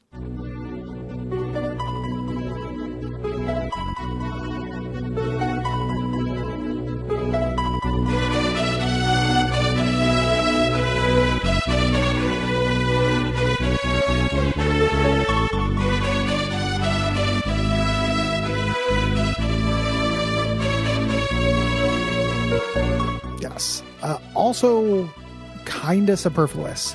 Not entirely, but a little bit less interesting than eventually we're going to get. We're dealing with animals primarily here. There are some people toward. Wait, no. There are no people in this we chapter. We had to pass out for 3 years for everyone to grow to completion in a like a horrible, scary fast forward preg situation. Oh man, but we wake up on this barren, desolate land, and Yomi kind of jumps out of the box and says, hey, you just you need to go onward. Not saying it, but if I was writing this, I would say, all right, nothing is growing here, so you're gonna starve to death. We need to make plants now and animals, so go. Yeah there would have been a way to write this to where it made more sense. Like, it ends up feeling really arbitrary. Like where you go a lot of the time in this game. It's just forward. Just forward. There's a lack of motivation to what you're doing because you're just doing whatever's in front of you. Like a lot of well, I didn't know I can't get in here, so I may as well explore this space, and it happens to be the way forward. That part of the scenario design, this is pretty lousy. That runs concurrent with the flagging problem. That kind of lack of motivation leads to some aimlessness as you try and figure out what's going to advance the world state to bring you forward. It doesn't feel like it would be that hard to fix either. It's not there are a lot of words in this game. I just would have used some of them differently to take care of that problem, but not, it was the style of the time. On the Super Nintendo, people just didn't care about that. So you go forward, there's a big landmark, this big dead tree. I just go there because it's there. And it says, go forward. You can crawl inside this tree into a dungeon. We're in Zelda mode. We're in a big tree dungeon. This has these little poison blooms that pop out. These monkey demon guys that kind of jump back and forth, and then fish who sometimes will beach themselves and flop back and forth before jumping back in the water. It's a Pyrrhic victory on their part. Yes. The short-sighted. But this is a big dungeon. It's pretty mazy, lots of dead ends here. One of the dead ends that you reach, it seems like, okay, I can't go forward, I cannot swim. What you have to do is you have to kill these two fish to make a little bridge appear. There are some points where this is just the case, where it's like, okay, just kill everything. And it's not necessarily outright stated. Does not end up making sense. It's also, now that we're no longer underground, our spear no longer heals us. So all of a sudden, it kind of, chapter 1 actually works as kind of a shitty tutorial, because all of a sudden we're now engaging with the health item consumable economy in a way you don't have to in the tutorial. It kind of explicitly fails to teach you about the rhythms of that. It's not a huge deal because the game's not super hard yet, but because of that leveling thing, you will end up in areas where you just do scratch damage and enemies do a lot of damage to you, and it can be a bummer. Riding that save state for stuff like that. You once you save a spirit and you can climb down this vine to this area where the water is clean, deeper into the tree, and we can talk to a lily. We can talk to plants in this. The lily thanks us for saving it and says, hey, grab this nearby plant if you want. This nearby plant doesn't talk. No. Unlike, oh, that guy's dead. It just doesn't matter. He doesn't matter. The cops told me he doesn't matter. You take this plant and you use it as flippers. This allows you to swim. So now we can explore some of these places, get to doesn't matter if you're swimming in the clean water further down where the purification is taking place, a la Nausicaa. But you can also swim in the purple water without taking any damage. This will let you get around to this other freshwater source where we find something called Ra's dewdrops. This is going to protect you from the poison of Parasite, the dungeon boss. If you tried to go into the boss arena before you got this, then you would be kicked out. The poison would have knocked you out, and you wake up outside the gate. If you go in there with having eaten the dewdrops, you can fight this boss fight. It's a room with 3 little holes on either side of the room and a big hole up top. The first phase has the centipede in the middle attacking, and then little red guys pop out of the side. they have to hit. It doesn't matter how much damage you do to them. You just have to hit them to knock them back in. This causes the phase 2 where the parasite itself appears. Yeah. The centipede, which jumps between the holes. Yeah. And yeah, the centipede jumps between the holes, and there's this pink lump with a big eye that you have to hit. But it's only vulnerable when the eye is open right before it attacks. So again, just stand at an offset and do your worst. Yep. Once you do this, we get a voice. This is the elder saying like what you've done, but you still have to work. So the world will be green again. We brought back plants, but there's still plenty to do. Right, and that's going to keep happening. We get another one of these kind of very beautiful lyrical cutscenes of rain making this flower spout. The wind is blowing its petals, and then it dies, and the spores fly off. The circle of life stuff. Yeah. Presented very simply, just with this sprite over time going through these little phases. It's neat. And we go back to the surface. Evergreen is now full of these living plants. They will speak to you. It's super weird when you come back around this place after you lose the ability to speak to non-human things, and you just inspect one of them. And it's just dot dot dot dot dot dot dot dot dot dot dot dot dot. That's what happens whenever I talk to plants. Well, yeah. It feels very arbitrary that they took away your ability to talk to animals and plants. Yeah. I think keeping that would have been more interesting. Agreed. I understand why they didn't, because, text limits and all that jazz, and because they had to jam pack this with 1,000 fucking characters. When you talk to the tree, it gives you the grass pin, which is our healing spell. Useful, like one of the only like very useful spells in the game. Yeah. Some of the plants talk about how North America used to be this paradise for birds. So like, okay, that's forward. Let's go. You go forward to get there. Yeah. Crossing through this little, this small little dungeon, which is barely a dungeon. It's just climbing up a mountain and then coming back down it in Guyana. And then getting to Colorado. Here's Colorado. Yep. Yeah. Just right above South America. Yeah. And one of the only places you can go is this mountain that's in that is in the forest here, called Grey Cliff, where you get in, and this is another big dungeon. You're kind of going through the tunnels and the tunnels and caves of this mountain, trying to climb to get up to the top. Right now, by climbing up vines, there are also walls that are very obviously special. Eventually, we're going to get a thing that lets us climb those. Yeah. For now, we're just fighting rock golems. And then special birds that throw quills at us. Yeah. Generally, it's these rock guys. Sometimes they disguise themselves as pushable rocks. Yep. And then come to life. They're kind of mimics. Partway through the mountain, we get something called the rock spear. This allows us to shatter large boulders. It's another Metroidvania item.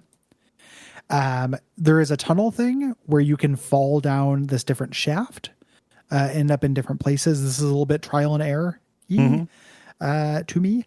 There's a correct way to go, and the other ways either give you minor treasures or nothing. Yeah. Bummer. Yep. But a little further up, you clear out this nest of the monster birds, and you get the long claws, which will give you handholds on these mountains, letting you get further up to the very top, where you fight the boss of this place. These two birds called the Dark Twins. Yes. Starting with a green bird who kind of swoops down, shoots quills, and blows you around with tornadoes. And then partway through brings out a brown bird who shits. And leaves little damage spots. Yeah, leaves a little pile that you might step in. Yeah, like a bird. This is not a hard fight. No. Once we get through this, it says all the monster birds will regain their true forms, but the world is still not reborn. You have lots to do. Yeah. So we've brought the birds peace. Yeah. We fixed them. And we get a cutscene of this eagle hatching and then flying with all of its fledglings. I was out driving the other day and I saw a rarity. I saw a mama duck leading her little ducklings across the road in a nearby neighborhood. Nice. Yeah. God, it's fun living in the country. I can go to, not to brag too much, but I can go down to a park and see new geese basically once a year. No problem. Nice. Okay. I see little lines of geese everywhere. Yeah. Oh, yeah. In the park. It just said, I was like, man, why are people stopped? This is weird. There's no construction up there. And then I saw the itty bitty baby ducks walking across, and I was like, yes. Glad that nobody decided just to go. Agreed. Yes. Yeah. Had to be ostracized from society. I need to rear end them. Reverse Spider-Man to them. So like everybody holds them up and peels off their face instead of putting it back on. Gross. I got a little Detassels their eyes. So after you do this, you wake up back at the base of this mountain. This place called Sanctuary instead of Sanctuary. Sanctuary. Sanctuary. You know. Sanctuary. The bottom half's a horse. And the top half. The top half is really virtue signaling. I was gonna say the top half is a home for birds, but yeah. We climb up here and we meet the main bird, Kingbird. Kingbird's really happy that we freed the birds, but he's like, yeah, we can't really disperse. There's no wind. You had to go wake up the wind. Go clear out, go to Windvale and return. Yeah. We talk to these Gauls who will take us to Windvale. They're kind of like a little fast travel zone. We get some mode 7, and it carries us over there and we throw stones into this pit, which wakes up the wind. Yeah. A little bit of a superfluous step, but okay. Yeah. I'm glad it wasn't just another big dungeon. Yeah. But also it's a weird thing where a lot of you do a lot of tasks in this game. Mm-hmm. Yeah. Very tasky. He also gives you a spell here, the Wind Pin, which cures status effects. Is not that useful to me. Mm-hmm. And the 3 birds here will take us to different places. Here they're kind of travel birds. We want to go to Safarium, aka Africa, in order to get animals back that are not birds. Yeah. When we land there, the Gaul is pretty shocked that none of the animals they remember are here. Like they know like the simple rhinoceros by name. They they name 3 of them. They're like John. It becomes a Dark Souls title screen thing, like John the idiot rhinoceros, the ever brilliant gold frog. It turns into that, but only one of them is important. Mm-hmm. We run into a rhino later, but we don't know if it's like Peter the simple rhinoceros. Yeah, it is strange. But there's no place to go here. The animals are all gone. We need to go to the only dungeon, which is Zoo, down below, not ZOO, ZUE, which is again another big dungeon. I got fatigued by this point. I did too. Yeah. I certainly, it's weird because both individual elements of this, like both halves, I think are kind of good. Mm-hmm. Especially grading on the curve, right? Like I like the dungeons in this because I like controlling this little guy and I like how he moves. Yes. And I like the rebuilding the different cultures aspect that happens in chapter 3, both of which outstay their welcome in a big bad way. Yeah. Just get, and the separation, the pacing between them gets kind of bad. Mm-hmm. Where you're spending a lot of time just commuting, basically, like going back and forth between cities, like trying to get them to develop. And then a lot of time in a dungeon. Yeah. This early on bit where you're just having a dungeon for, again, chapters 1 and 2, I really feel like you can get almost cut or just turn it into one thing. Mm-hmm. This is kind of a pain. You cannot get around completely because there is this dried river bed that we can't get through. We need to bring the rains back. So you have to find 3 souls, which will activate these rainfall altars, again, in kind of arbitrary flags. Once we do this, plants spread across the land and the dry river beds fill with water so we can swim across them. Yeah. To get to the second altar, we need to goad one of these big frog enemies into blowing us through a flimsy wall. A soul will give us that little hint, saying like, that wall looks pretty flimsy. Why don't you piss off that frog? Yeah. A hint is really understating how all of this stuff works. I laughed out loud later when it's like, buy a flower. It's exactly what you should use for silent women and penguins. Buy this adventure game object. Here are the 2 places where you use it. Keep that in mind. I'm saying this weird line, so it'll be memorable, so you will know what item to equip. It's so many characters are just signs in the like once the writing starts falling down. Like they're just, everything is just declarative statements like that. Well, and they talk about that in one of the 1995 interviews. The writer for the game, talks about like, oh yeah, and so many RPGs, the the characters are just static. They don't really do or say anything. We want to avoid this.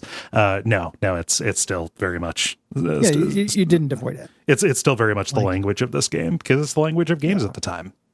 Yeah, it's very much of its time. Yeah. We get there, the water level reaches its maximum level, and we can get to this boss, the Stormkeeper, which pretty badass. It's this pagan skeleton god. It's worshipped by these people. Yep. In the background, and then it is summoned. Really out of place for this game. Yeah. They bring in the skeleton god who's been keeping the rains away. Yeah. But pretty badass. He's got these scythe-like forearms. He'll do some attacks and he'll spew out some green fire. This is the beginning of bosses doing a thing that I really dislike, or it's the beginning of this game indulging in this, which is bosses just deciding, I'm going to stay away from you. I can just decide that you're not going to be able to reach me. And it's not like you're waiting for an attack, just sometimes he will wander close enough for you to do damage to him. Yeah, take a time out. Yeah. Go hang out for a little while, which you do. Kind of a bummer. This also has a second phase. Once you defeat his first form, this is cool and cinematic, I think. Yeah. He cuts the platform loose and you fight on this falling platform as it's falling. Yeah. Really cool. After you destroy him, the voice says you've restored mammalian life, and you get this cutscene of cells dividing. Yeah. And then Beast prowling the savannah. So we know where that's going. And we can go back to Safarium, and the animals are all back. Yeah. Specifically, we're told that if you talk to the lions, don't show fear, and they'll respect you. You go in there, we talk to this lion. The lions kind of menace us, and then Neo pops out. Yeah. King of the lions and his wife. Yeah. And they are, they thank you. But because you're just going to be a human saying yes during this, and there's nothing else to do, the wife's just like, hey, our son has gone on this trial of courage in the canyon. Can you go bring him back? Yeah. Our son Liam's gone. Yeah, Liam. I got to do it. There's nothing else to do. Nope. This one, might as well. Yeah. And it kind of undercuts a little bit the trial of courage. Like Liam does a good job, but also you basically just save him and do this stuff for him for a big part of it. You pretty much clear the way until he decides to save you when you get in over your head. Yeah. He's cute. I like Liam, but it is it's a weird culture these lions have. But yeah, you go to this canyon and you drop down into the depths. Liam is super young, a little itty bitty cub. Simba in the first third of the movie, right? And you walk him through these trials. You push stuff around so he can climb up. You protect him from monsters. You help him navigate a maze. Boy, again, feels like I'm nitpicking following stuff in this game. I feel like Homer in the desert with the turtle. He was kicking it, go 100%. Faster. It's so slow. It's not nitpicking. It's the weird Quintet thing of all of their games having neat shit that totally makes them worth playing, while still being entirely products of their time, and just having problems that 16-bit action RPGs had. Yeah, it's just the water for this shit, man. Like it is legitimately a bummer. While again, those goat moments make it worth it. Yeah. He's real charming. He's real cute, though. Yeah. After you help him, you eventually get to the boss, the Mud Doll. You can't fight the Mud Doll for some reason. You just dodge him while Liam brings you rocks. The Mud Doll's he's up out of reach, so you have to throw the rocks at him. Yeah. Well, I mean, I know the physical reason why. Oh, yeah. I don't know why. I don't know. It still feels arbitrary to me. It's to make Liam show his value. Yes. He creates a bridge, but then betrays you and removes the bridge from under you, so you fall down a cliff. And we overhear Liam killing the Mud Doll. Yeah, and then drops down to check on me. The Mud Doll has dropped this thing called a Starstone. This is going to be a MacGuffin later on, but Liam is going to keep it as a souvenir for passing his tests. Yes. The Gaul takes us back to Safarium, and the lions are very happy with us. They open the way forward across the Indus River, and Neo gives you one of his fangs to use as a weapon, which is very useful. Also and this sounds brings us painful to- ripping that out just so this little idiot can stab somebody better until he finds a better one. He throws it away. Yeah, throws it into a bottomless pit, into non-existence. And constantly getting priceless gifts that are very meaningful to people. This is like this is the subtitle for this game could be like greeting card recycling simulator in a weird way. Like just like, here, you throw this away. Do it now or do it when you move, but just make sure you do it. Oh man. But you cross the river. You could not get across this now before, but with Leo's with Neo's decree. The rhinoceroses, I was about to say, correct myself, say the hippos, because hippos are in water. No, it's rhinoceroses. They form a little bridge for you, and then they stay there in perpetuity. It's just a little rhino bridge forever. But this lets you cross over into Tibet. Yes. Going into Eklamara.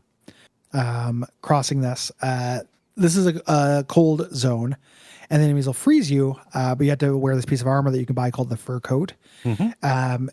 This is also where they start immediately like hand waving. Like they know they need to have merchants about it, but as opposed to having them, be part of the world, it just every once in a while there's a glowing thing. Yeah.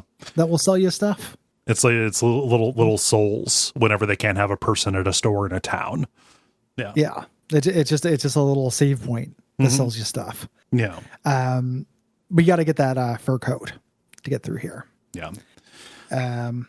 And you run into new monsters here. These like saber-toothed dog things, these ice crystal guys that have little options that spin around, and these imps that hit you with confusion as a status. Boy, I don't like that. Confusion sucks. Yeah, confusion scrambles up your movement controls. Not randomly, like it does a rotation. So you've got to like figure out which way to hold the controller, where up is going to be up. Yep. Yeah. And then just wait for it to wear off. Yeah. And then it cycles, every once in a while it's like change places and then rotate. Yeah. Yeah. Weh. Blah. But there's a cave down here with an ice slide that you need to go down to pick up speed to break through a wall. This gets you a plant that says, "Hey, if you take me and put me in a hot spring, I will cure some wounds." This is a load bearing plant because you gotta make a Yeti friend. There's a Yeti and a hot spring. You throw this into the stew. You throw this leaf into the stew. His wounds get better, so he decides, "I'm going to help you." He throws me across a lake. he sets up his little buddy across the lake to toss you back if you need to. Yep. He puts in a good word. Yeah. When you get over here, an avalanche starts. And this sweeps you underground into a cave where you're trapped. Here is, again, you think it's been priming us with like no less than 6 pretty boring dungeons. With no interesting people or incident really in them. And then to throw a goat moment at us, the titular, the trope namer here. Yep. You wake up and this mountain goat wakes you up. And she's next to her husband who died in the avalanche. She's like, "Oh, it's too late to mourn. The night's coming, we need to huddle together for warmth." Yeah. And she's just really solid, and practical. Yeah. She's just this is just the way it is. And you're asking her questions and she responds, "Of course I'm not, and like there's no time to be sad." And you wake up to her trying to break through this cave wall for you, trying to get both of you out, but slamming into it. She'll ask you, "Hey, do you want breakfast? Would you like a slice of husband?" Yeah. And then she walks over to the husband's body. And Ark is like, "What are you doing?"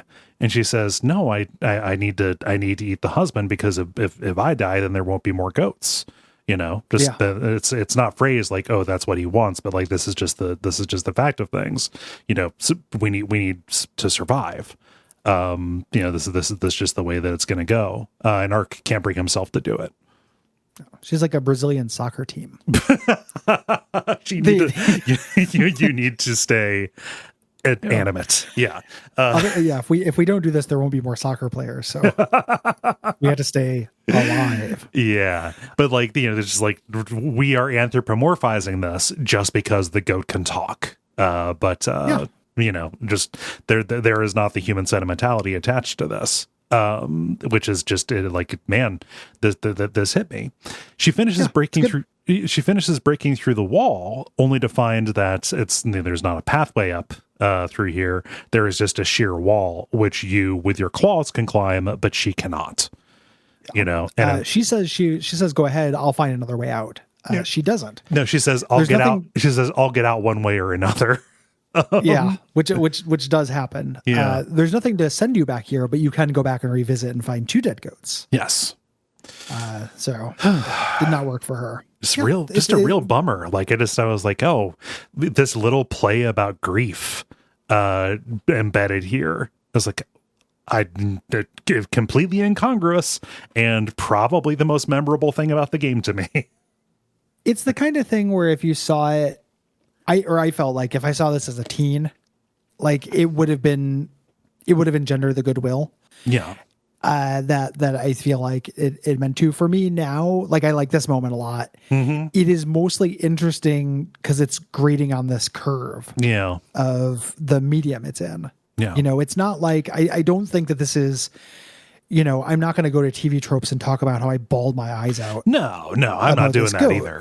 Like there are actual problems. Mm-hmm. There are people in real life who are hurt. Like this little cartoon goat from 25 years ago didn't do too much for me. Mm-hmm. I just liked it because it was from 25 years ago on the Super Nintendo. Yeah.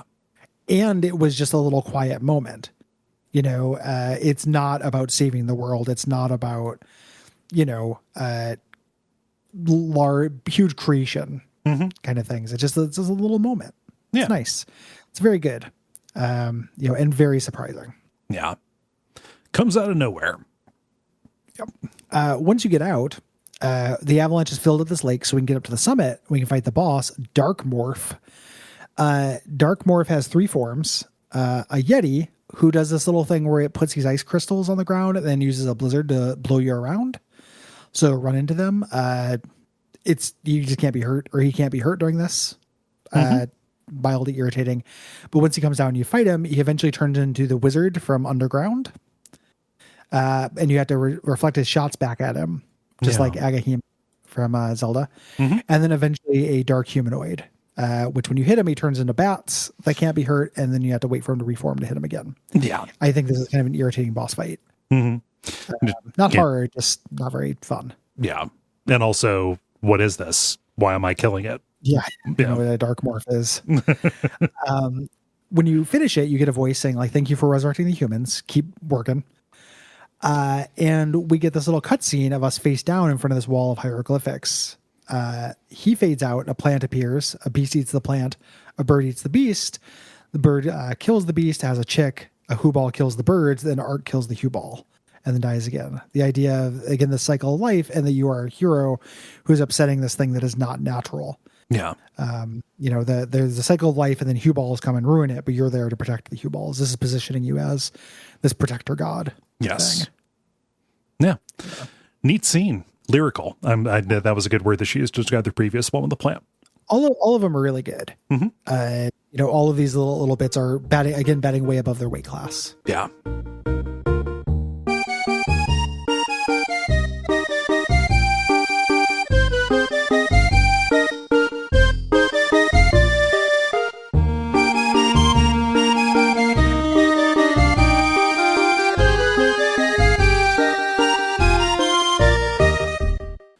So this starts chapter 3, which is the bulk of the game. This is the resurrection of the genius. This genius, not good. We're not doing great things here.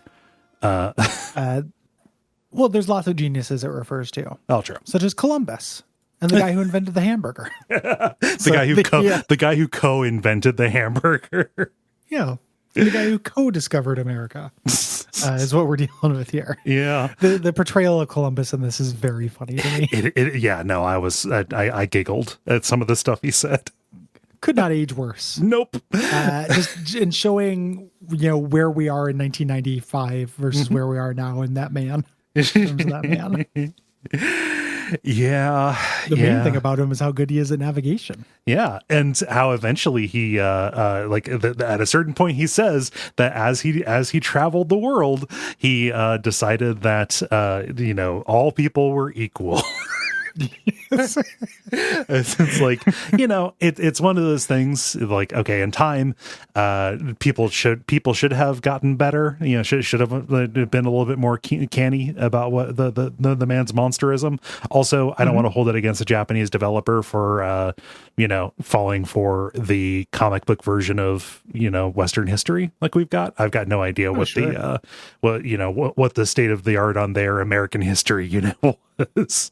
But in really, context, looking back, it is very funny.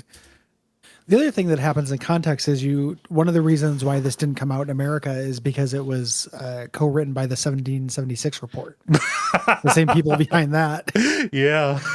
And it's real weird that when you get to Quintet's office, it's mostly about CRT and how they shouldn't teach it.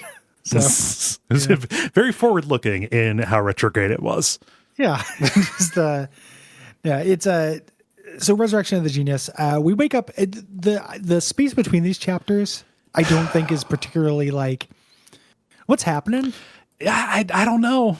It's been 3 years, but now there are civilizations and stuff. I imagine it's like a biblical time stretch thing, like it's, who knows how long a day was back then? We can make this literal truth somehow. We're operating on what is literally a geographic timescale in this game. When later you return to Krista, you talk to somebody who says, "Oh, Ark, how many years has it been?" And I can't answer that question because nothing has provided. Why are we all still alive? Yeah. How am I still alive? At least 3, but who knows how many? At least 3, but yeah, you've been in an Odin sleep. You've been in a coma here. In this village, this kind of mountainside, kind of steppe village of Lhasa. This woman, wakes you up saying like, "Oh gosh, I'm shocked that you're still alive," and rushes to speak to the local lord, Kumari. Yes, who is very clearly God. Yeah, in this world, Kumari is our weird. We never meet a light Gaia. I'm pretty sure this is light Gaia. Yeah. We run into Kumari, and Kumari says, "Listen, you can no longer talk to animals and plants, first off." Let's get that clear right away. Yeah, who told you? He gives you a bone pin so you can summon him. There are summon spells in this game, which is really weird. But weirdly, the bone pin is the teleport. That's not what this one is. There are little summony guys. Yeah. You can do. But this is the teleport, which is very useful. He'll summon, he'll bring you around. I got confused with another one, I think. Just he appear like, does you use this and then gigantic hands envelop you? Yeah, God's hands. Oh. I might be thinking of something different now that I'm thinking. I might be because I really didn't fuck around with magic in this, and I read the game fact to like learn about stuff I missed. I might be getting this confused. Yeah, with the summons. Mm-hmm. Are there summons later? Did you run into a summon? No, I didn't run into summons. The idea with somebody at me, I might be mistaken. The idea is the idea with these pins is like the graphic that you see represents like who gave it to you. So when you use the grass one, you see the raw tree, you see the world tree there. Kind of show up. Maybe that's what it's talking about. And when you use the bone pin, you're in the Jack and Diane video. What with the big hands clapping? Yeah. Ding. So we have this. We have the teleport, which is very useful. Go outside and we talk to this other guy, Miho. Finds out his niece, I think. It's granddaughter. Yeah. Granddaughter. He later refers to her as a niece, I believe. That could be the translation. Yeah. Yeah. Named Milan won't leave the ruins of this town of Lauren, which was destroyed by the war. Her parents died there, and she's an illusionist. Yeah. This is going to create this weird unrequited love arc. Yeah, tiny little illusionist that I do not really know what purpose this serves. Yeah, where Ark is like, no, I'm not going to fall in love with a little girl, and she basically commits cosmic treason because she is angry at you. Are you sure? And then I think the idea is that she has this arc, that she eventually becomes good, but it's just through like you turning the other cheek. Yeah. No, she doesn't have an arc. That's why she gets angry. Well, she eventually joins the good side. No, the arc is the main character's name. I see that kind of arc. Yeah. My bad. Yeah. I was so wrapped around the axle trying to figure out Milan's arc.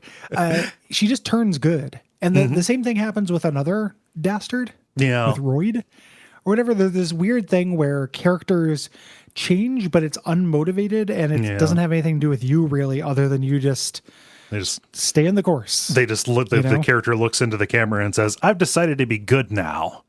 Yep. It's pretty shallow. That stuff. Like, I don't like how characters change or do not change in this game very much. Yeah. But we venture into, we go up to the Gobi Desert here, and we see that it is engulfed in this sandstorm. There's a young girl who runs away. We have to follow her, and she'll eventually kind of run us to this town that's in the middle of the sandstorm. And despite what Mayho told us, this is not a dead town. It is apparently fully alive. There are people walking around and stuff. This is one of Malin's illusions. Yeah, something's up. Yeah. We find Malin's mom at the house, and Malin tries to kick us out. This town isn't meant for you. You have to leave. We sleep at the end for lack of anything better to do, and Yomi wakes us up and says, hey, take a look. The town is now its destroyed version. It's full of undeads. Yeah. We go to Malin's room. She's not there. We find her scarf. And Ark and Yomi remember that Malin has a dog named Turbo who might be able to track her scent. Yeah. So we end up in a big dungeon here. Kind of a pain in the ass. Lots of time wasty mechanics here. A lot of like the main way to go forward is to crawl under stuff. And there's very little visual indication that something is something you can crawl under. A lot of crawling through fireplaces. Also, I was super stuck before I realized, okay, well, those tables aren't scenery. You can actually push them. Yeah. Yep. So we head through there. There are these ghosts that will abduct you and bring you back to the beginning of a stage, which never my favorite punishment. You get curse as a status effect here, which is a bummer. You eventually run into Turbo in the cemetery. When you give him the scarf, he'll head for Milan. You follow him, and she's upset because she's lonely. Yeah. You broke her illusion. She was basically WandaVisioning herself. And we fucked it up. Yes. And then the spirits of her parents show up and speak to her saying, hey, you don't be sad about our deaths because we're just going to reincarnate. We didn't leave. We just moved on. Yeah. So this kind of fixes her a little bit. She leaves the building. Miho's outside. The monsters are all gone. And he says, hey, when you reach this Western continent, to get there, you have to go through this endless desert in the West. The nearby nomads will give you a route to follow to get through there.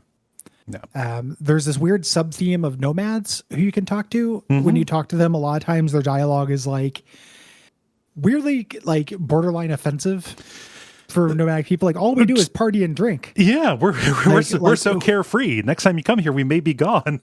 It's like we just go wherever the wind blows us. We don't care if we live or die. Yeah. And then and then it's like, again, 2022 eyes, man, why were these people who just didn't have a home, who lived on the road?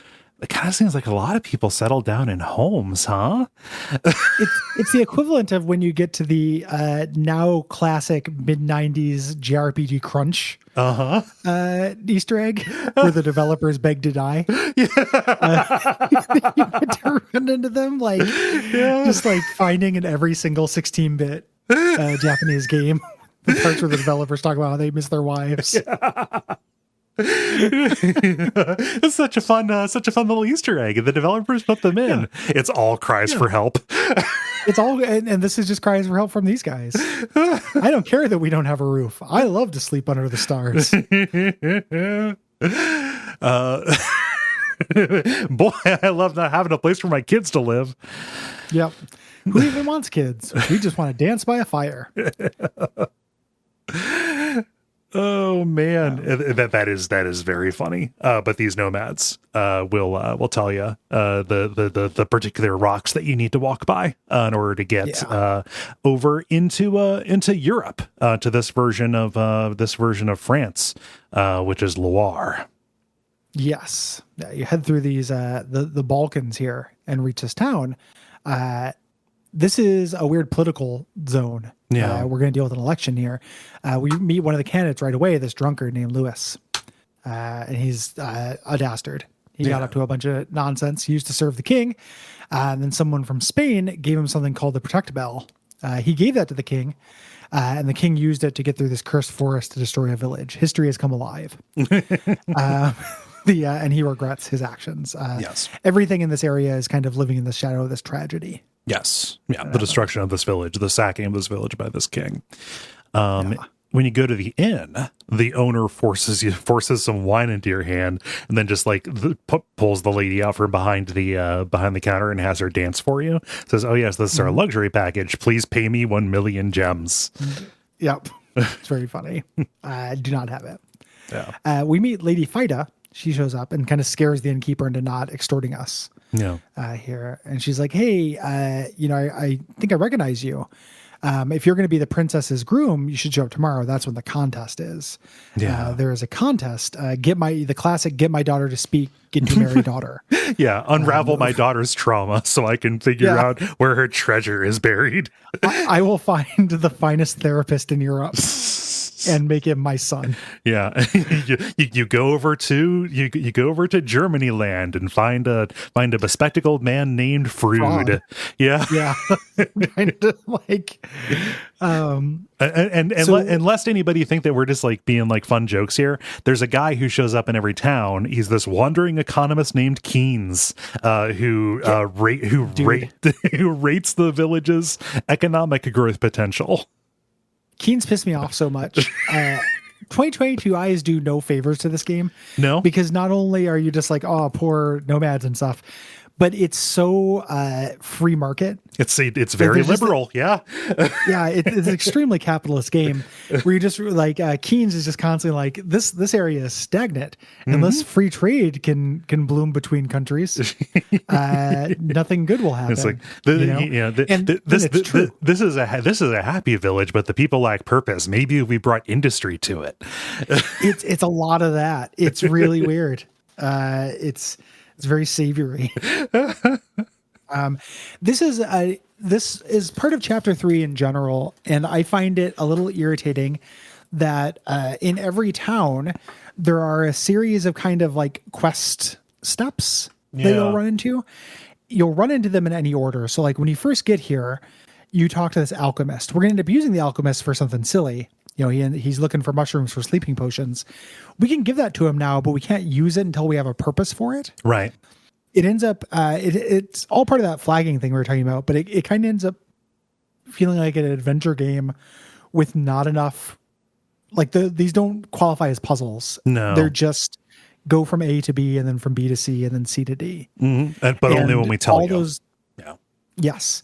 It's like you enter the town and all the letters are just in a pile on the floor, and you have to wait for it to tell you when to pick each letter up. Yes. You know, in order. There's no question as to what order you'll do until the very end. Sometimes you make a choice, but again, there's a right choice. It's not really an expressive thing. No. So we go to meet the princess. You know, all these other potential grooms are waiting off to the side, including this jerk named Royd. And we are shocked to see that the princess, outside of her hair color, is identical to Elle, our underworld girlfriend. Her name is even Princess Elle. But our Elle has purple hair. This Elle has red hair. Yes. The butler here says, "Hey, princess is mute. Anyone who can cure this gets to win her hand." We wander around the castle and we learn that the princess is from this village of Storkholm, this place that the king had destroyed. And that's what the Protect Bell gets you there. Yeah. So we had to, we don't have anything we can do here. Like, again, you just go forward because you can go forward. Like we can't, there's no like cool courtroom scene. We're not trying to like win the princess's hand. We just go up and go, isn't it weird that you're Elle? Yeah. So we end up going north, this area of Scandinavia. there's a cabin, this guy named Molly who mostly talks about the forests next to him. And he says, the forest to the west is the haunted forest you need the protect bell for, but the forest to the east is the mushroom forest. Right. You go there and you get a mushroom. And when you go to the chemist, you bring it back to the chemist. He's like, this is a sleeping potion that's strong enough to knock out the entire castle if it were put into a pot. They're just signs. This game contains a walkthrough and it's all of the NPCs in the game. Yeah. It's really weird. And it's not optional. They just say it when you get the doodad that you need to rub up against something. Yeah. If you keep talking to him, he's literally just like, if only there were a pot for this to be in.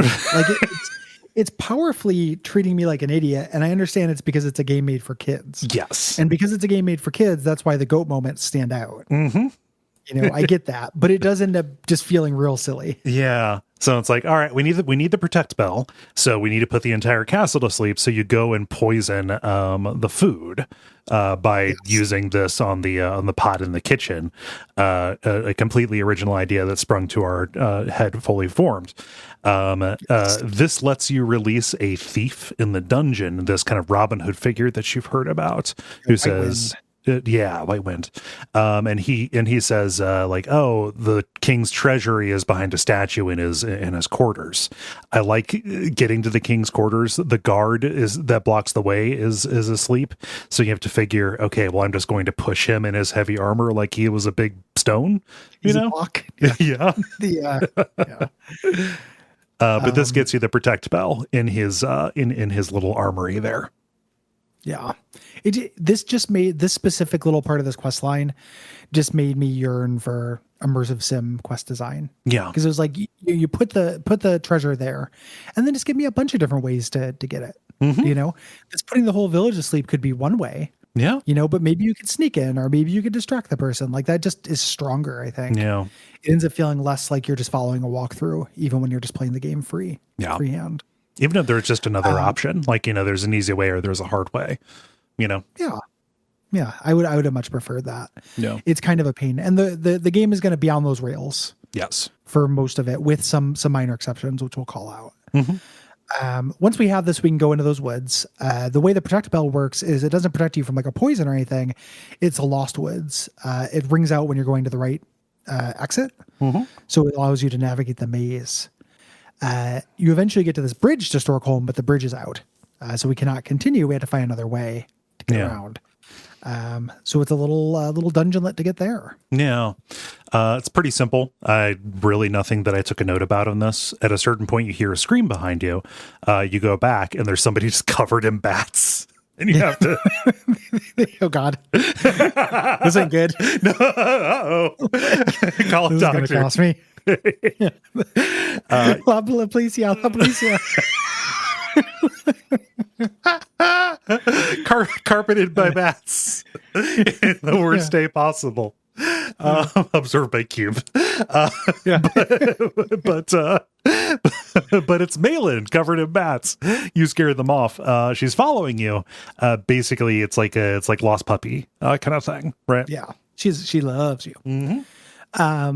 So when you get to this village is identical to the village you grew up in. The dialogue around here, it's before all the water drained out of the dialogue pool. So there's like stuff that is, they're just like, oh, that's pretty normal. That's rural villages. You're like, no, it's exactly like, you actually sell it. You saw it, Gilmy.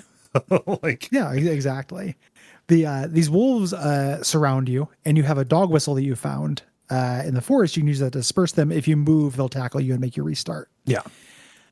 And when you get to the elder's house, or where it would be in here, you find a portrait of Princess Elle's family. Milan says, hey, remember, I'm an illusionist. I can make those people appear to her. Maybe that'll fix her. Yeah, but just make sure when you do, don't marry her. Right.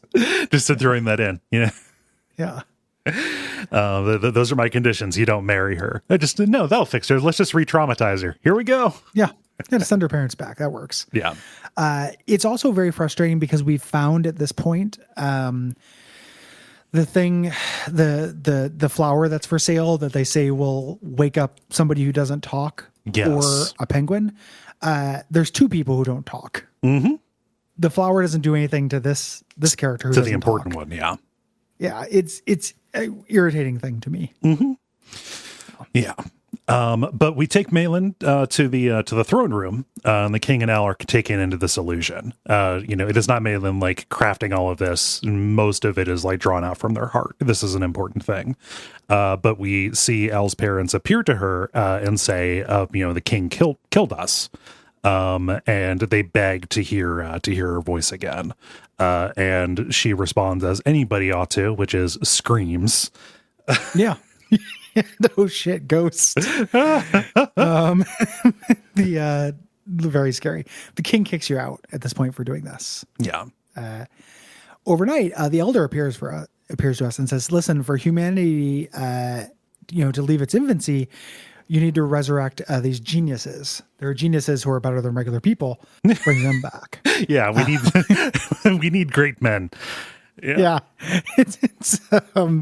He subscribed to my YouTube. Mm-hmm. So we need to venture to the south and help this genius down there. So we wake up. The innkeeper says, "Be careful. The king has died." This is so funny how everyone reacts to this. Like this very kid version of this chaos. We're like, "Hey, no taxes. Who cares?" Or somebody will be like, "That ain't good. I wonder what this can't be good." But then there's nothing happens. Our teacher's dead. Hooray! It's very our teacher's dead. Taxes don't do anything. It's just good that they're gone. This is just extremely politically incoherent. As what you get here. I love it so much. It's very funny. So you go there. There's two people. It's also I know this is supposed to be France. It'd be very funny if this was in Quintet's version of America. Like as these two characters, they're like, okay, let's do a democracy.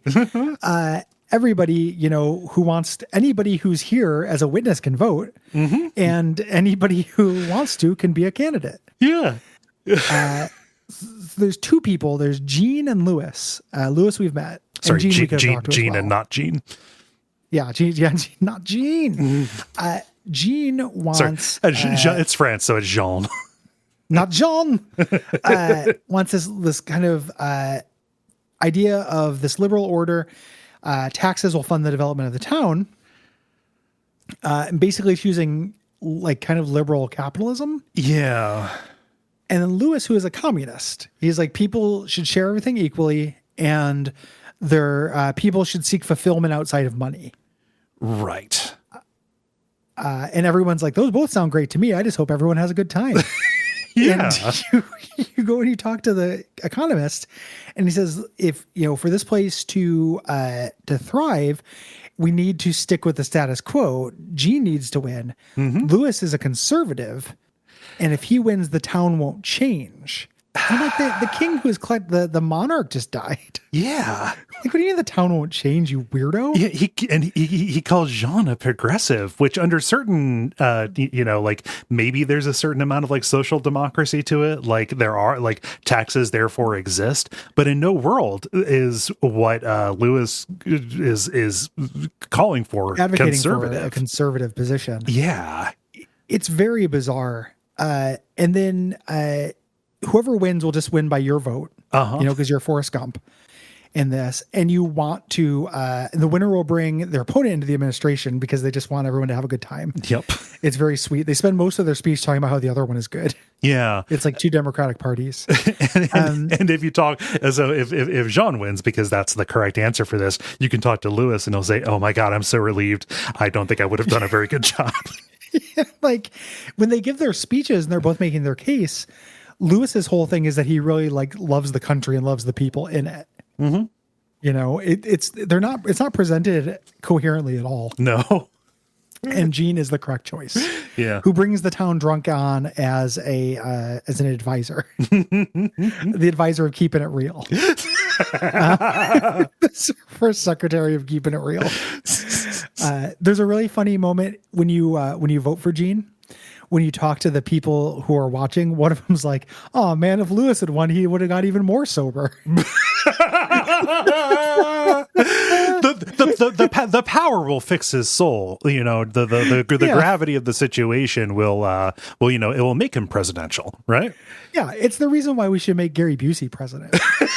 You know, it just really clean up his act. Like a man will rise to the responsibility you put in front of him. Yeah.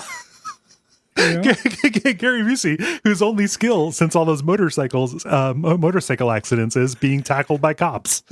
Yeah, he's real good at it. Yeah, you know, and he tackled by voters. You know, tackled by freedom. Oh man, yeah, it's real silly. It's very funny. Yeah, which is what this is introducing is the way these civilizations move into phases. Yes. The quest of this chapter, in addition to resurrecting the main genius, is going to these different lands and advancing their civilizations by phases. Mm-hmm. Ordinarily, in a video game, like the semiotics of video games teach me that doing this is going to give me huge mechanical rewards. In this game, every once in a while, you will get an extra item. Yes. But mostly you do this for the love of the game. Mm-hmm. Like, generally, you're just doing this because it's for, like, you're doing a little low conflict adventure game on the side of the action RPG you're doing, which I don't think that's a fatal flaw or anything. The only reason why I bring it up is because it's so contrary to Quintet's steez. Yes. Like Quintet, to me, the most important thing about their niche that they've carved out as an action RPG people is tying your dungeoneering and your city phase together. Yes. They don't talk to each other very well in this game. No. Like they're not very related. No, really, you are just trying to get Keens to say a bigger percentage as you advance these things. Yes. Yeah. So we head south to Spain, not for any particular reason. We don't have anywhere to go. We're just looking for geniuses. This place was blocked to us before because of decree of the king, but because the king is dead as fuck under mysterious circumstances, and we have installed a democracy, now the roads work again. Yeah, the guard at the toll gate literally says, "Who even cares about taxes? The king is dead," and you just continue. So we're looking for geniuses. We go to this town called Litz. It's trying to get its industry off the ground here. And when we're in Litz, we're talking to people. They're talking about this nearby castle. The queen went insane here after her kids died. It is a haunted castle. Yes. So we got to go on haunt that castle, which has acid fountains and stuff all around it. Yep. It's got an acid moat. I love it.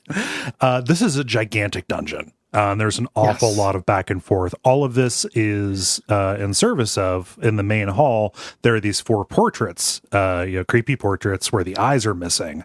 We need to find the gems that are hidden throughout the castle to socket into those to unhaunt the castle. I don't know if I can't remember if I told you this. Defunct Land, right? Yeah, YouTube channel about amusement parks. Did you watch their video on the Garfield Dark Ride? No. So Dark Ride sounds rad. It really means a tunnel of love. Right. Those are known as dark rides. They in the Garfield one, the first one they made, eventually the paint faded in a very specific way that just made their eyes turn black. Oh no! These cardboard cutouts of Garfield characters. By which I mean, and they show footage of it. It's great. It's real scary. That's what I was thinking of with these guys. Yeah. But you do a lot of this just Terranigma-ass dungeoneering. Yeah. Here.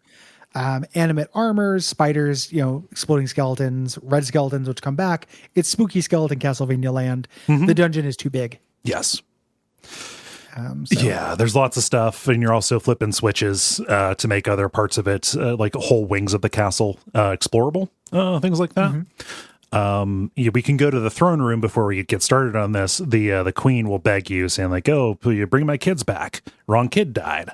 And then she summons some skeletons to fight us. It's not too big, but their souls, the little motes that they leave behind, say like, "Oh, the year of the kid's death is an important number to the queen."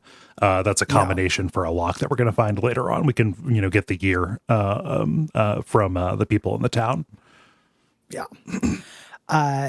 there's a chapel where a soul will ask to come with us. We have to say yes. There's lots of but thou must in this game. Yeah. When it comes with you, it finds its body, which is in an armor, and turns into an armor. And when you kill it, a bridge arbitrarily extends. Yes. Just nonsense. In the kitchen, you find the black opal in the oven. It's one of our gems. Climb to the top of the tower there, and Yomi pushes you off so you can jump across the tower tops and reach a topaz and a dragon statue. And then you drain the acid in the sewers, which allows you to grab a sapphire from the fountain down there. Yeah. And the final one is a ruby. You have to enter a combination up at the top of the castle where the chandeliers are in order to lower them so you can jump across to get the ruby. Mm-hmm. When you get to this, you put in that combination, everything, get the ruby. Once we have this, we can go into the main hall, or the chandelier drops, creating a hole in the floor, which we can drop down into the dungeon. 4 dolls rotate around you, reciting a poem. Do you know the story behind this? No, not at all. Oh, this is real silly. So the poem that they're saying is a nursery rhyme, in Japanese. Okay. And they just directly translated it. A Japanese audience would know the end of the nursery rhyme and would be able to attack which one. The one you attack is not the north one. It's the one that's behind you when the music stops. Oh, huh. Which, if you knew the nursery rhyme, you would know that in advance. The way it is here, it doesn't rhyme, and you just have to wait for them to say which one to fight or trial and error it. It's a bad... a real wonderful little unit of like describing the difference between translation and localization. Oh yeah, that's very illustrative. You know? Yeah. Yeah, like this is translated, but there was no effort to localize it. Yes. And not taking any account into like people would not know this. They would not be able to, to finish this. And because the rhyme doesn't work, we would not be able to intuit what it might be. So here, this thing that like would be a clever puzzle ends up being just kind of random chance bullshit. It might as well be that earlier one, the fake wizard battle, where it was just a coin flip. Whether the one was real. Exactly. Yeah. It's all under that umbrella of bad flagging stuff. It just, not localized, kind of a bummer. No. We then do some Squid Game, red light, green light, to get to the end here. And this takes us to this main dungeon room where we fight a boss, Bloody Mary. This is the infamous boss for this game. Yeah. The reason being is that she takes very low damage from things. You want to use magic on her. And it's the first time you've likely used offensive magic since you like tried it and went, oh, that's not that good. Yeah. And then like put it away. It's like, oh, this sucks. This flame is not, I just stand here and like kind of just steer it left or right. Okay. Yeah. It's you want to use lightning on her. Yeah. And that will take her out. Otherwise it takes forever. Yeah. You're just doing scratch damage to her. Yeah. And she teleports around. It's not great. Aesthetically, it's cool. It's a good looking boss, and the music is good. But I might just be a mark for haunted castles. So yeah, haunted castles are great. Mm-hmm. When you get back to the dungeons after you take her out, we can find Columbus. Yeah, there. He's known as a navigator, and he was locked up because the children of this Bloody Mary, they died on the voyage on his discovering America, quote unquote. And he says something like, "Oh, it wasn't my fault that they died, but this might just be atoning for my human greed." Yeah, is the close to showing the closest the game has to him being culpable. Yeah, but he has learned his lesson. Yep. He says, "Listen, people in power are all the same. I found this new continent. People are all the same, and I'm going to preach peace and teach everyone how to navigate." Yeah. So we're going to teach people to navigate so they can meet lots of different people, and maybe so they can go to their own little maybe genocide colony them. islands. Yeah. And depopulate whole continents. Why not? yeah. Just create a little Columbus franchise. Woof. It's not, man, that guy's not canceled. I'm going to cancel Columbus. Columbus is super canceled. Oh man. But with Columbus out of the dungeon, we can take him back. He's going to go to the hospital in Litz, which I guess is supposed to be Lisbon. Yeah. And he's gonna rest there because he's been locked in a dungeon for a long time. The princess's attendant, Fida, wakes us up saying, "Hey, somebody is trying to kill Elle. We need somebody to accompany her, to get to the new continent. It'll be safer for her." And so okay, we'll do this, even though this is not my Elle, and she has not spoken to me and does not like me. She does not like you. You can say like, why would I don't care about this Elle? And Fate literally goes like, come on, like, don't you care about her? Like, it's really transparent, but thou must stuff. Yeah. You said sail. Yeah. And this is important because previous to this, you could have gone on the ship, or you try to go on the ship and they say you can't sail because this is a test voyage. It's not for commercial use. Yeah. This is what lets you get on the ship. Yes. The ship is attacked by ghosts in the middle of the night. And after you kill the ghost, Elle asks why you're helping her. Like, I'm not a princess anymore. I can't do anything for you. And you can say, like, actually, it's kind of arbitrary, like, which is very funny. But you can also say it's because you look like somebody I know. When we land, Ark oversleeps because he's a sleepy, hungry boy, and everybody's gone. Elle left this letter, which you can open up and read. She says, "Oh, I don't want to be a burden to you anymore." And also, "Oh, FYI, just so you know, that king who died, my knife." Who has two thumbs and killed the regicide. Who has two thumbs and started the French Revolution? This girl. Yeah. And we get the motivation why. Yes. Her parents left her with a secret. The king abducted her to get that treasure and looked for a groom so she would talk so he could find out about that treasure and get that secret. Yeah. But she wants to live her own life.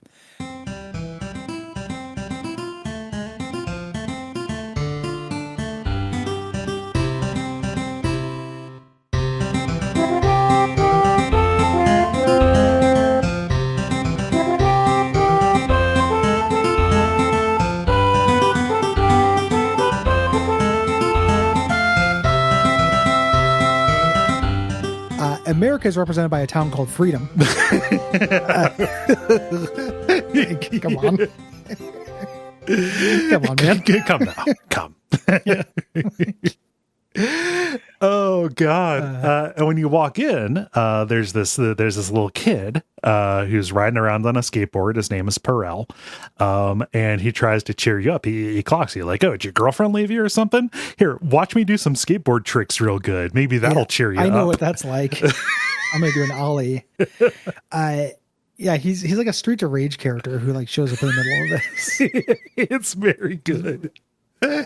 And I normally wouldn't call attention to this, but he is a character of color, so he's a young black boy. And I would not draw attention to that other than the fact that his is the only hip hop music drop when he's doing his thing. It drops a beat. It's very chopped. Yeah. Like this character is from New York, so let's play this beat. You eventually tell him that you're from the old world. And he's like, "Oh man, you got to tell stories to the other kids." Anita and Will are missing though. Yeah. So we're checking out these different towns, Freedom and Near Lake, and kind of go back and forth doing quests. We do this thing for Bell, Alexander Graham Bell, relaying messages from his girlfriend who dumps him. So he wants to invent a telephone so he can talk to her so she won't dump him and she becomes ridiculously loyal to him. We help invent electricity and the hamburger for a guy named Mac, but in the text they call him Mick. And this is McDonald's. A very America town. Extremely America town. He's like, "I don't know. I just want to make all this food for these farmers, but I've got meat here, but I don't know what to do with it." And you can say, like, "What should I do? Roast whole, ground beef?" Like, for your options. And you can do the wrong option, but it doesn't change history. And like, I was like, "Oh man, what if this is like fast food becomes pot roast?" pot roast lettuce wraps. Yeah. But no, he's just like, "That was too slow and it doesn't fit on a bun. Give me the answer I want." You know what we're doing here. Hamburger me. Berg this up. Come on, dude. Yeah. I love that. Oh yeah, I had to stop by Mickey D's and get a flute of stew. I'd love to get a McMutton.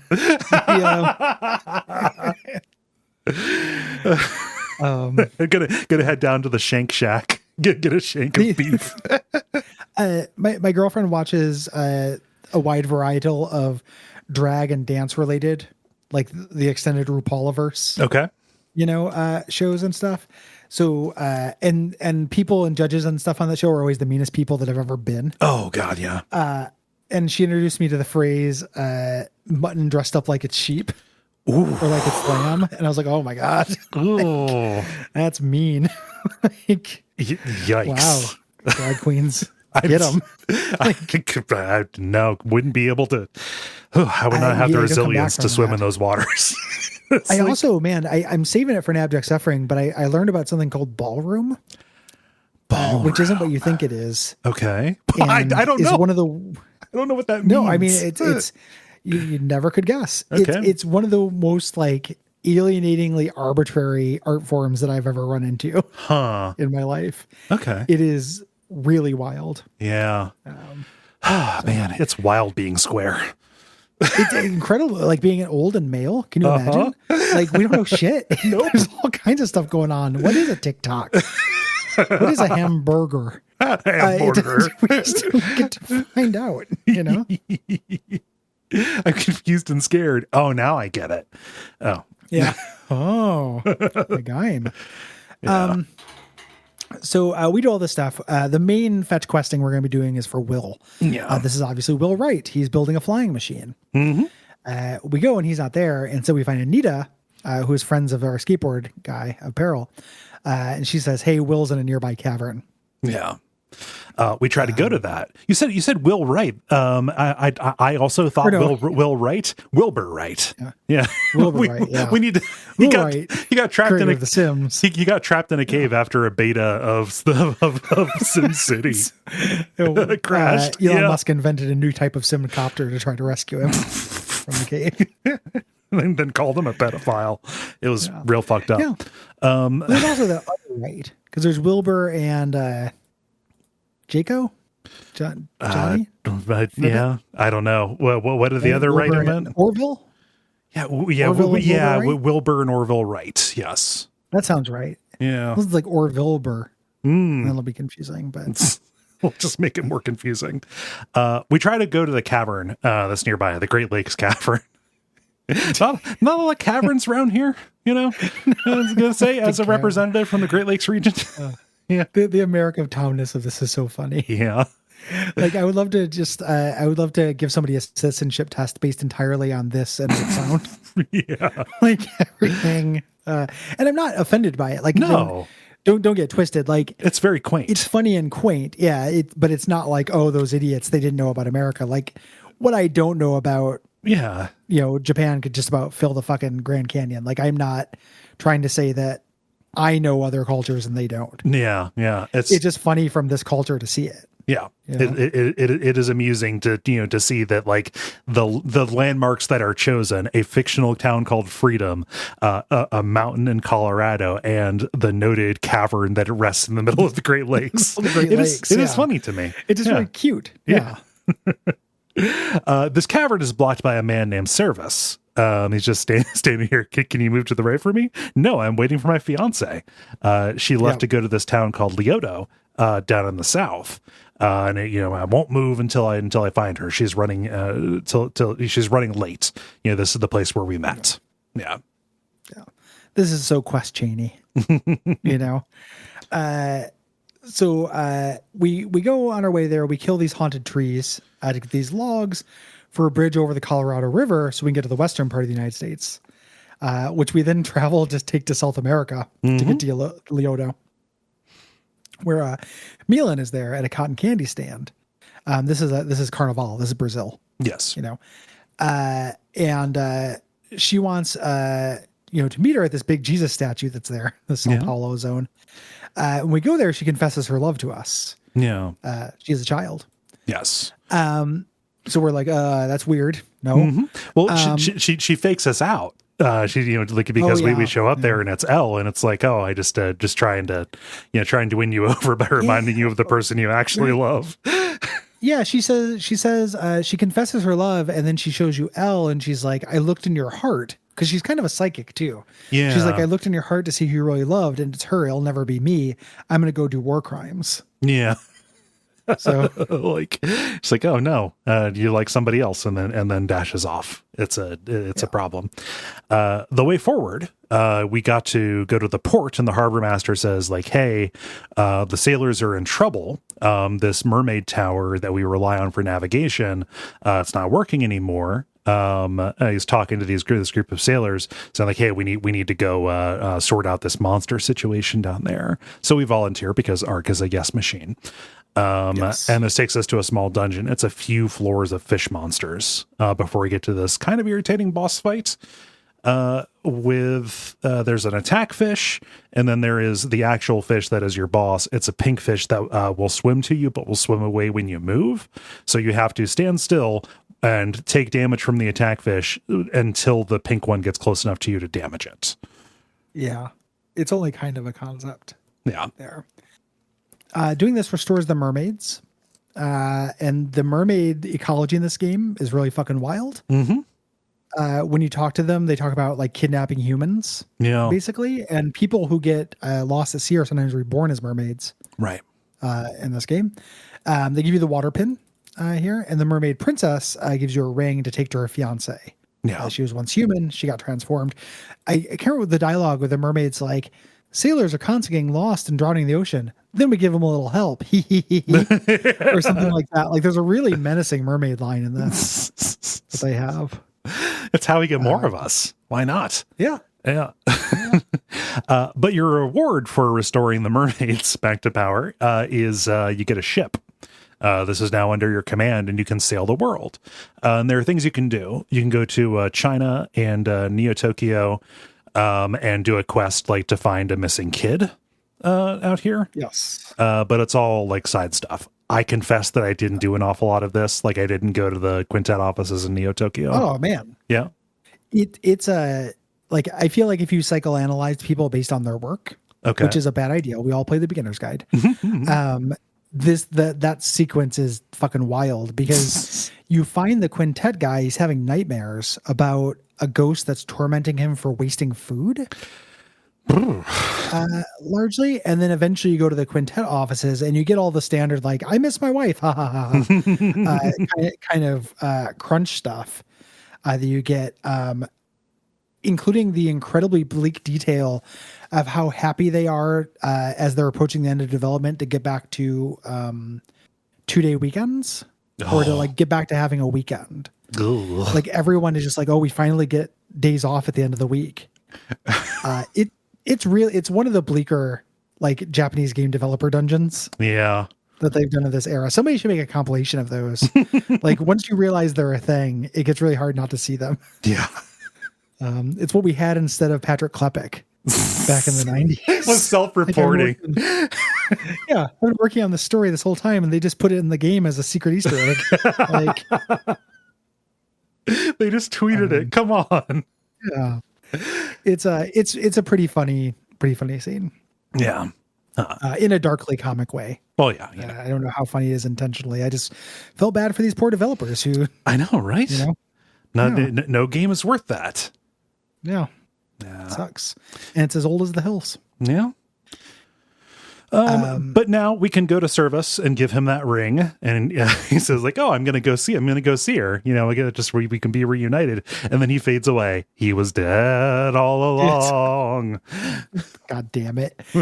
Early on in this dungeon, we find an air herb, which lets us swim through these underwater tunnels that are kind of these warp points. No. Here. And as we're walking along, a voice calls us into the water, begging for rescue. When we go in there, we get caught in these currents and taken over a waterfall. Yeah. But we have to steer our fall again. It's one of those things, which we do to find a magic anchor, which allows us to swim without getting touched by these currents. Yeah. Irritatingly, you have to equip it, and your equip slot is where you keep your healing items most of the time. At least I did. You know, also lots of menu tags. Spells. Yeah. But regardless, it's just doing some water temple stuff to you. Go in and put the iron boots on. But in order to proceed, you have to throw this rock at a spring, you know, like a little crack in the wall to flood the lower caverns, which is a weird bit of coincidence between this and then Out of This World next week, where you have to do the same thing. A lot of flooding here. Doing so opens up the way to the boss arena. Yeah. Hidodoron. We'll get to fight. You think the boss is going to be this big two-headed monster, this kind of Loch Ness monster kind of thing? No, it is the starfish that torment him. Starfish. The boss was a coterie of starfish. And the dinosaurs on your side, they attack you. If a starfish gets stuck to you, the dinosaur will burp them off of you. Really incredible stuff. The dinosaur here is named Gossi. Once we beat him, he gives us the horn pin, and it'll take you to Will, who ended up here because he crashed his plane. Yeah, there, and he will take you back home. He's like, man, I want to build more planes, but the price of metal is through the fucking roof. Yeah, so this game, like a whole chapter of it, is motivated by commodity prices. Mostly about supply chain issues. Yeah. So yeah, we had to bring down the price of metal. Yeah. Wild. Didn't expect that. Yeah. But he says, the price is up because this company called Lawn Trade in the town of Yonkou is buying up all the metal. So we have to sail all the way around the world. We've got to go around the horn to get to get to China and talk to Lawn. He says, why are you here? We're not in business anymore. Go away. He does everything but throw an empty bottle of whiskey at you. What's really weird is when you're sailing here, you go when you go around the horn, a little title card will pop up for Cape Town. But you can't go into it or anything. Yeah. There is no Cape Town. And like people have cheated. People have been trying to find Cape Town and people have cheated to go to that area of the map. And there's nothing there. Weird. It just gives you a title card for it. Yeah. Maybe the map on the lower right wasn't enough to convince you that, yes, this is Earth. They just wanted to say, here's where you are. Cape Town. Famously a town where no ships can land. Yes. It's named after John Cape. We get there. Fida's in this town as well. The princess's guard. She's sick in bed and nobody can wake her up.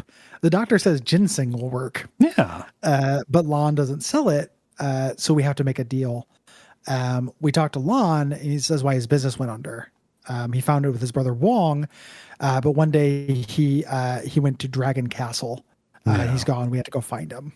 Yes. Yeah. He's pretty convinced that he's doing bad stuff. He's going to give us the ginseng now, but he says he need to promise to go and figure out what's going on in Dragon Castle, figure out what my brother Juan is up to. Nobody, no character in the game speaks with an accent, is written in dialect, except for people who are in this city here in urban China, where it is done just literally in the most offensive broken English. Like everybody talks kind of like the Hulk if he was doing an offensive impression. It's very, squinting his eyes. It's really bad. Level. Yeah. Woof. It's very JC Denson in The Fresh. It's not great. 1990s.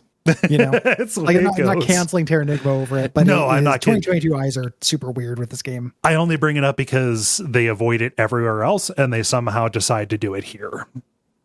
And think about how delightful the game would have been if it had done it for Italy. The accent that everybody likes and thinks is fun to, yeah, Mamma Mia. You had to go get the Starstone. Great. Man, oh man. But you take the ginseng back to Fida and make her a drink out of it and pour it down her throat, and we're kind of sucked into her nightmare. We see what she is kind of reminiscing, what she's haunted by. She was with the king when the sacking of Stockholm Village took place. The king ordered her to kill Elle's parents.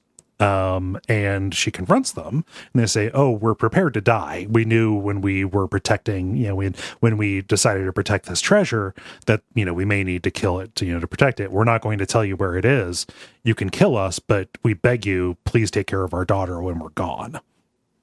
Yes. So she swore to, but she's still guilting about it. Yes. And you can either say like, yeah, you should feel guilty. You did a war crime, or say, no, you did what you promised to do when you were under orders. Mm-hmm. When she says at this point, she's like, well, the princess is at Dragoon Castle. Can you go rescue her? When we go out to leave, Perel, the cool skateboard guy, he followed you to help. Uh-huh. He's distract the gate guard at the castle for you to get you in. Yeah. And we are in a big stealth dungeon. Wild decision. Wild decision. I shudder to think what this would be like without save states. Yeah. Like, it could be a lot worse. It's not, Indigo Prophecy stealth dungeon, right? Yeah. I was riding that save state button pretty quick because I did not want to redo any of this. The problem is, so the guards are not necessarily on patrol. They're standing at fixed points and they are casting their lanterns about. If you step in the lantern light, they will find you. They'll blow a whistle and then you are taken back to the entrance of the castle. So they're not throwing you in a dungeon or whatever. My issue with the stealth in this is that there is no discernible pattern to the way that to the way that they're going to turn. It's not like, oh, you can watch and see, he goes clockwise until this point and then he turns around, or he watches this he watches this hallway more than the other. Like that would be a video game. If you were looking for a pattern, this hasn't got anything to do with video games. It can just be like, okay, he's pointed to the left. I'm bottlenecked. I need to walk up to the south. When he decides to turn, there is just a 50% chance that he will turn and look down, even though he was just looking down. Yeah, yeah, a real classic mistake that comes with shoehorning in a different genre. Yeah. Into your game. I didn't run into it very much because I rode that save state. Yes. But it's pretty obnoxious. Mm-hmm. We get out of the dungeons. We think we found Elle, but this is an illusion created by Malin. She's pissed. Yes. And she's working with Wong to do evil things. Mm-hmm. She says that she's trapped you in here and closes the door. Yeah. Behind you. Boy, they make this real gross because then we get a cutscene over to the real Elle, who's being menaced by Wong and Royd. Mm-hmm. And Elle's like, oh, you killed my parents as well, being after the treasure. He presages something, or he says, the day will come that only necessary people will live forever. I think when Royd walks up to her, he says something along the lines of like, I'll make this quick. I don't like hurting women. Something? Or something. He says something real gross. Yeah. And then it just cuts back to you in the jail. Yeah. Yeah. Wild. So try to get you out, luckily. Yeah, she's right there. She helps break you in. She's already checked out the east side of the castle, so we're going to follow her over to the west, and we get caught into another one of Malin's illusions. She does the same trick again and calls you out for falling for the same thing. Yeah, just Elle is standing in a hallway saying like, "Hey, follow me." Takes you into a room. Elle is standing under a cardboard box with a stick propped up, and we're like, "This I got to see." But this time, Fight is with us and saves us, and I like this a little bit. Yeah, Said walks up and slaps Malin, which is great because Malin's awful. Yeah, and says, "You're hurting him just because you were hurt. That's stupid. That's something a kid does. Grow up." And I was just very happy to see somebody say that to a character. Like, yeah, that is childish. Grow the fuck up. Yeah. And Malin cries and runs away, kind of in a tantrum. So the exit from this room is sealed. And we cut over, we see Wong talking to Malin saying like, oh, you've outlived your usefulness. We've got everything we need. You're going to die. You're going to die in here with them. So Malin is trapped in here as well. And this gets her to apologize. She knows that she's done the wrong thing. And Fida is in here. She can't rescue us, but Perel, who is fresh off of doing the distraction, skateboards into the wall to break us free. Yeah. I want to make a real quick note just so I don't get added. Okay. Earlier I complained about how Malin didn't really change change for no reason. Fida slaps her. What is more accurate to say, she doesn't change because of anything we do. Right. She just keeps doing horrible things to us, and we just keep saying like not fighting her. Yeah. Another character comes along and just tells her that what she's doing is wrong, and that's what fixes her. Yeah. And then the person she, was working with betrays her. It's like, oh, you're doing bad stuff. You're not, you're doing bad will not get good return to results. You. Right. Yeah. Yeah. But it's not something that our character has anything to do with, given that we are the Forrest Gump of this world and like are fixing everything. Mm-hmm. Yeah. So Malin says, no, you can trust me this time for real. Elle is being held in this room behind this part of the wall opposite of the unpaired statue. So head towards that in the Western Hall. We get there. There was a little clue about how all the candles in here have a vase with water that matches them. Yeah. So really, again, just the game is a walkthrough. Mm-hmm. So we use these vases to douse the candles here to open a secret door, and then find our switch, which opens Elle's chamber. Yeah. And Elle recognizes us, and it's kind of unclear if she recognizes, us because she is the Princess Elle or is the villager Elle. It's left there. And she says, "Oh, I never thought I'd see you again." It's one of those things. And the suitor Royd comes in and challenges to a fight, but Fido steps in and says, "Hey, no, get the princess to safety." And Malin leads us to an exit because she's, on the inside. Yeah. Royd also just turns into a good person after exposure to Fido. Yeah, he's like, why are you protecting that? Why are you protecting her? She's not even a princess anymore. And she's like, "Oh, I'm doing it just because." It's like, "Oh, you're just because?" Oh shit! Right. And she's the sword. Okay, well, I never thought of that. I never thought about doing good just because it was good. Fido is just going around telling people to be better people, and they're just doing it. It's pretty shallow character development. Yes. Okay for the time. Yeah. So he changed his mind about being evil, decided to be good. He's got a motivation as well. Like he's trying to get revenge on stuff, but him deciding to break that plan is because Fido told him to be good. Elle says, after we escape, says, "Hey, I'm just going to wait for Fido. You go ahead. Leave me alone. She'll show up." And we're like, "Cool. All right. Well, I guess I will turn my back on you. Wait a minute. I want to see. Do you want anything while I'm at the first? Oh no, she's gone. Fuck. Yeah. I don't know why I was here in the first place. Like I barely know why I'm doing things. I'm here to get a guy to sell me herbal tea so the price of metal can go down. Oh yeah, that's what I'm here for. That's the Wong, shows Wong, he laments that Dr. Baruga is at a town called Mosk and will be very furious with him for losing Elle. And Royd hears this and is like, "Thanks for the information. That's all I wanted. I lost my best friend and now I want revenge." So that is his ultimate plan, but he's decided to break early.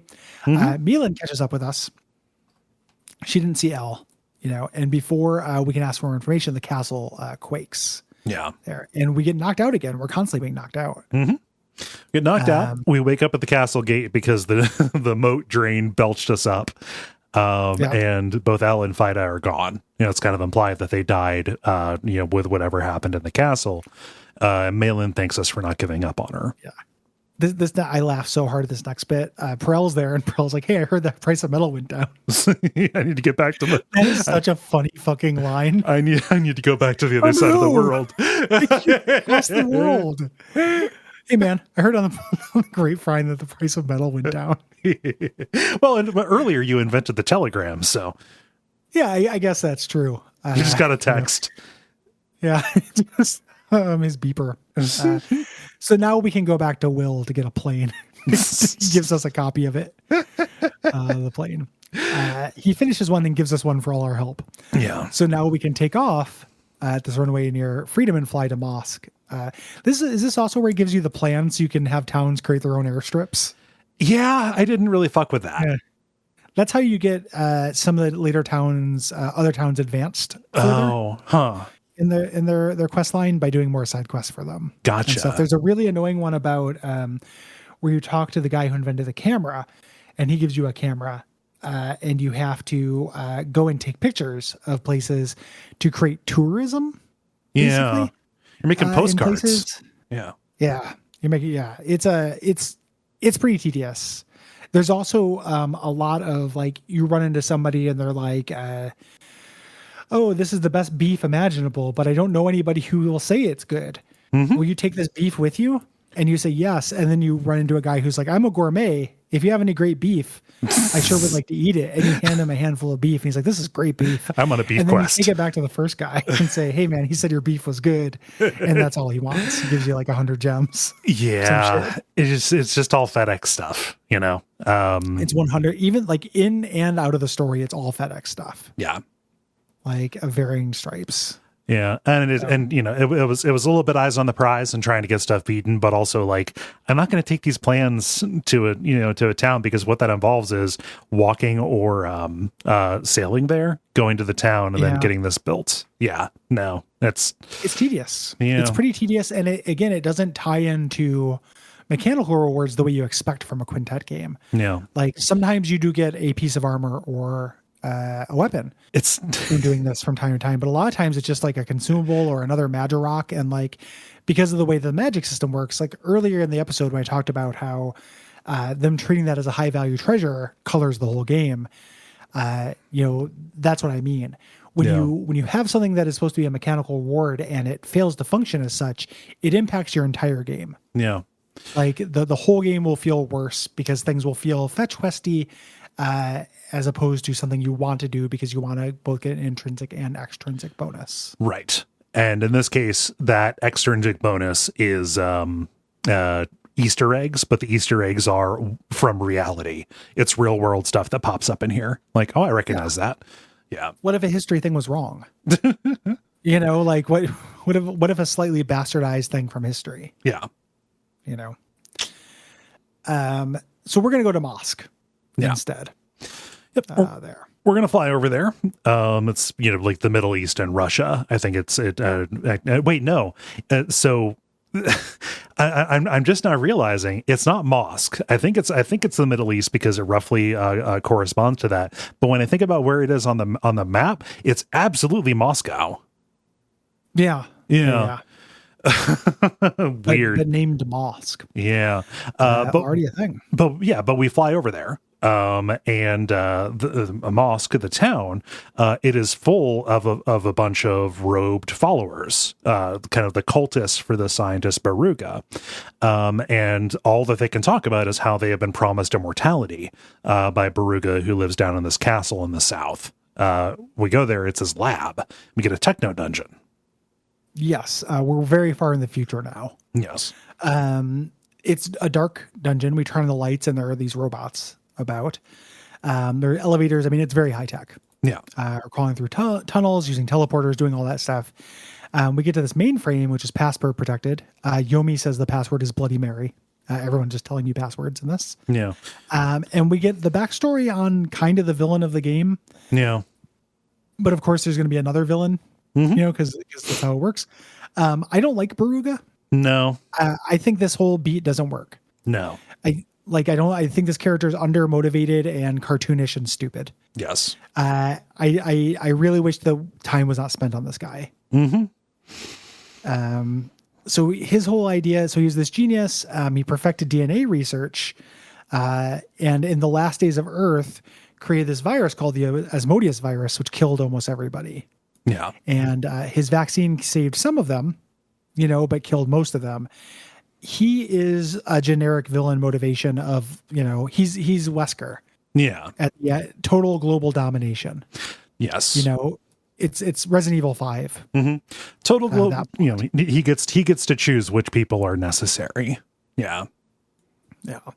And that would be, I feel like, a resonant theme.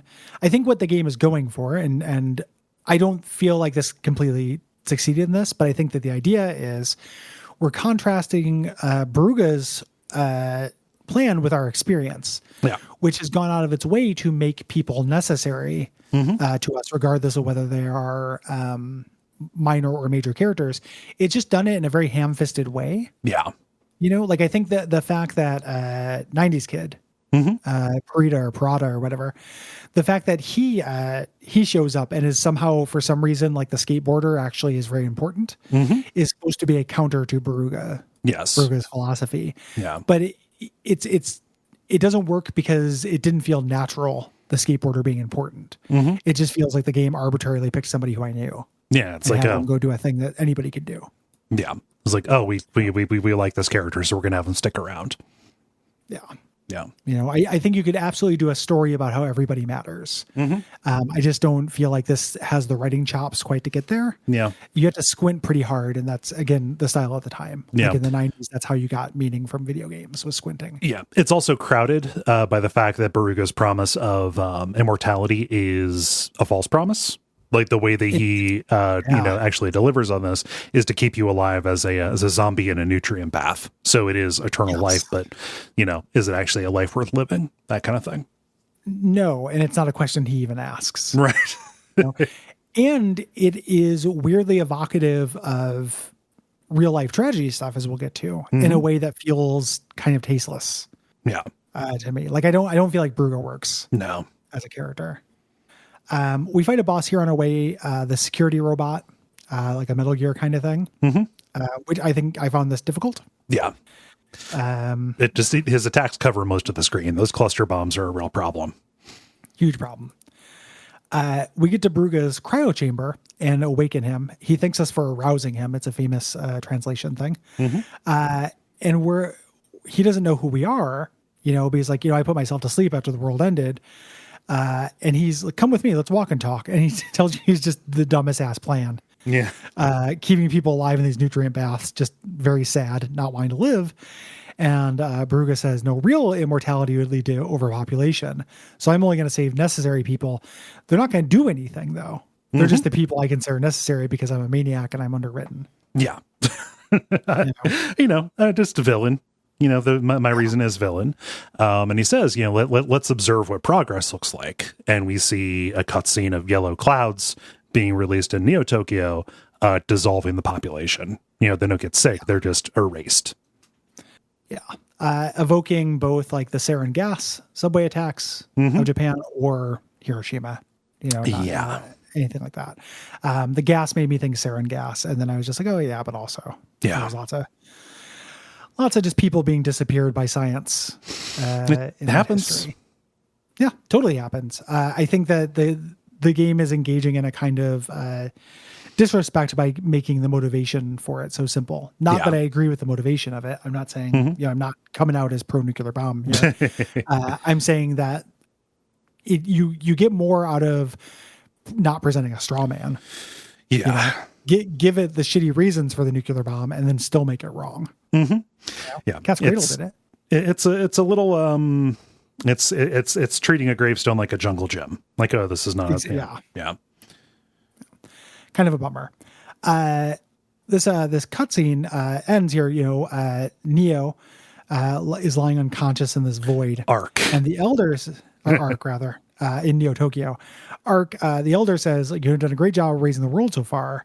Baruga is going to make it fantastic. And we're like, what? You mean the person that I initially trusted at the beginning of the game is actually the architect of everything bad that's happening? Okay. Can you imagine? In a 90s game on Super Nintendo?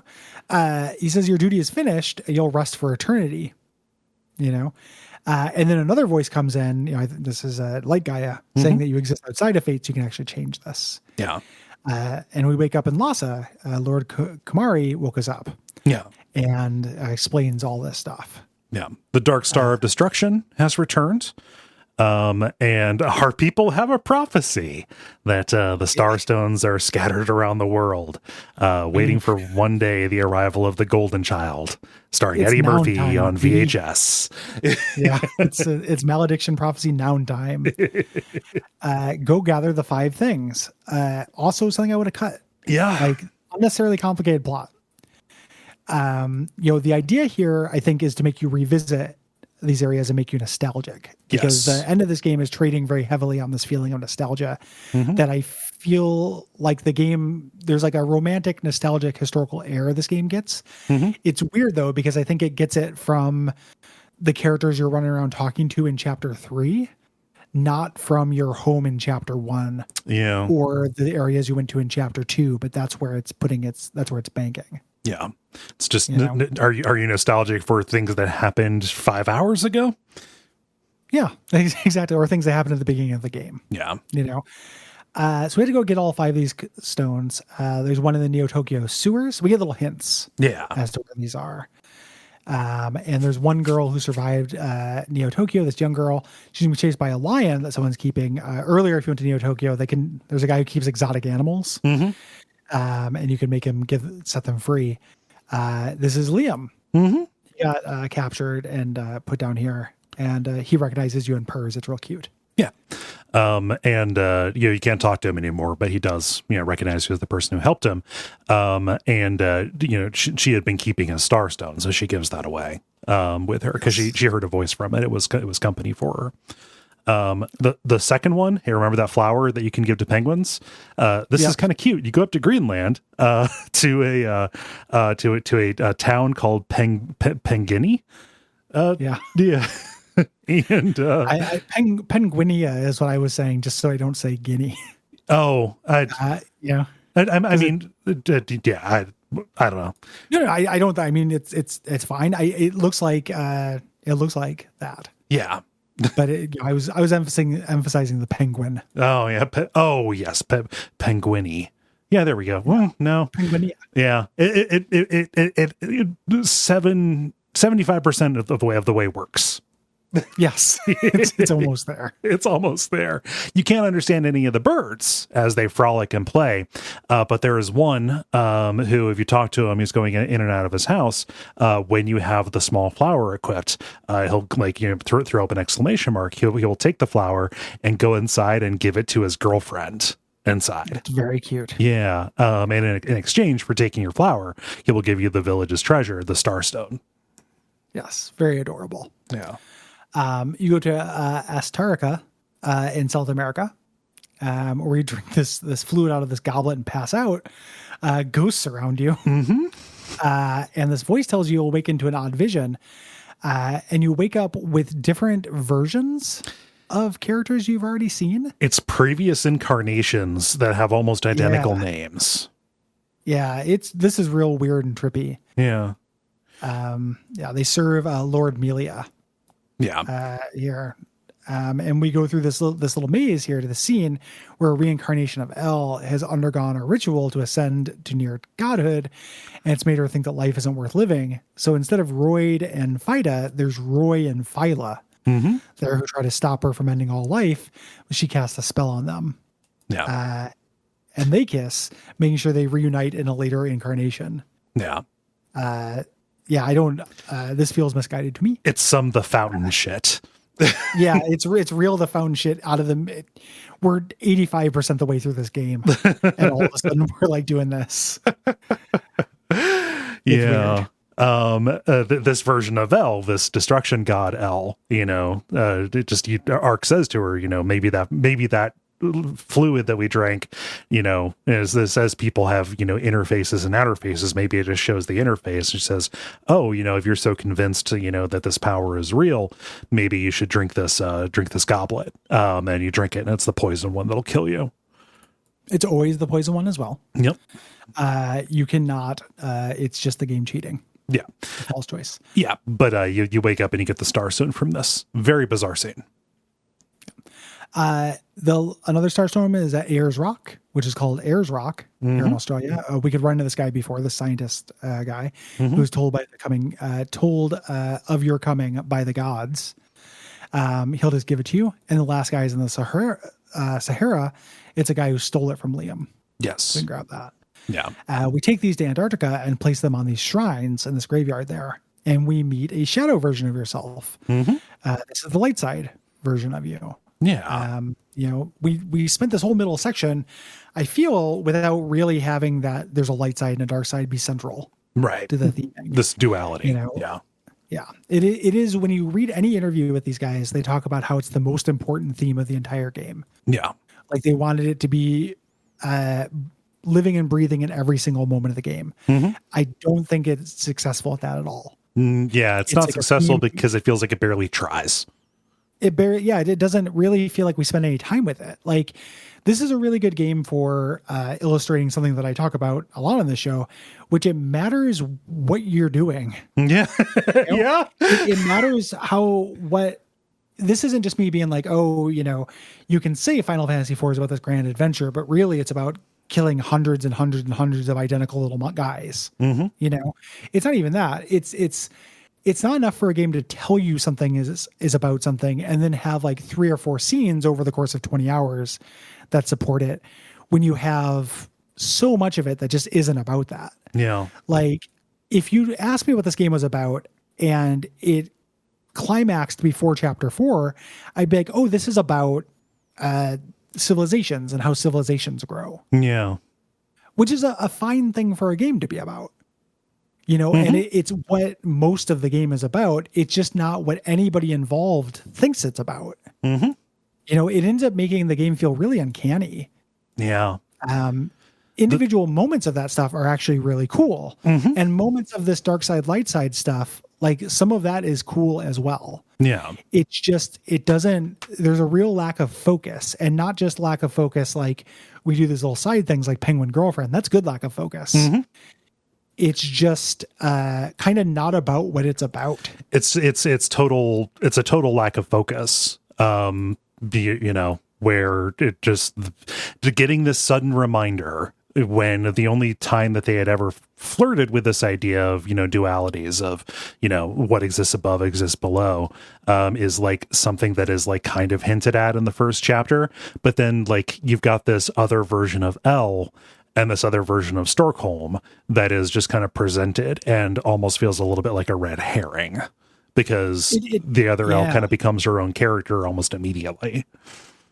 And it doesn't do very much with the relationship between those two. Yeah. You know, like one of the things when you read interviews about this, they talk about how important it was that they were trying to hammer home how you can't have this light without the dark. Right. Which is, you know, again, a theme as old as the hills, right? Like that is a well-worn and trusty theme.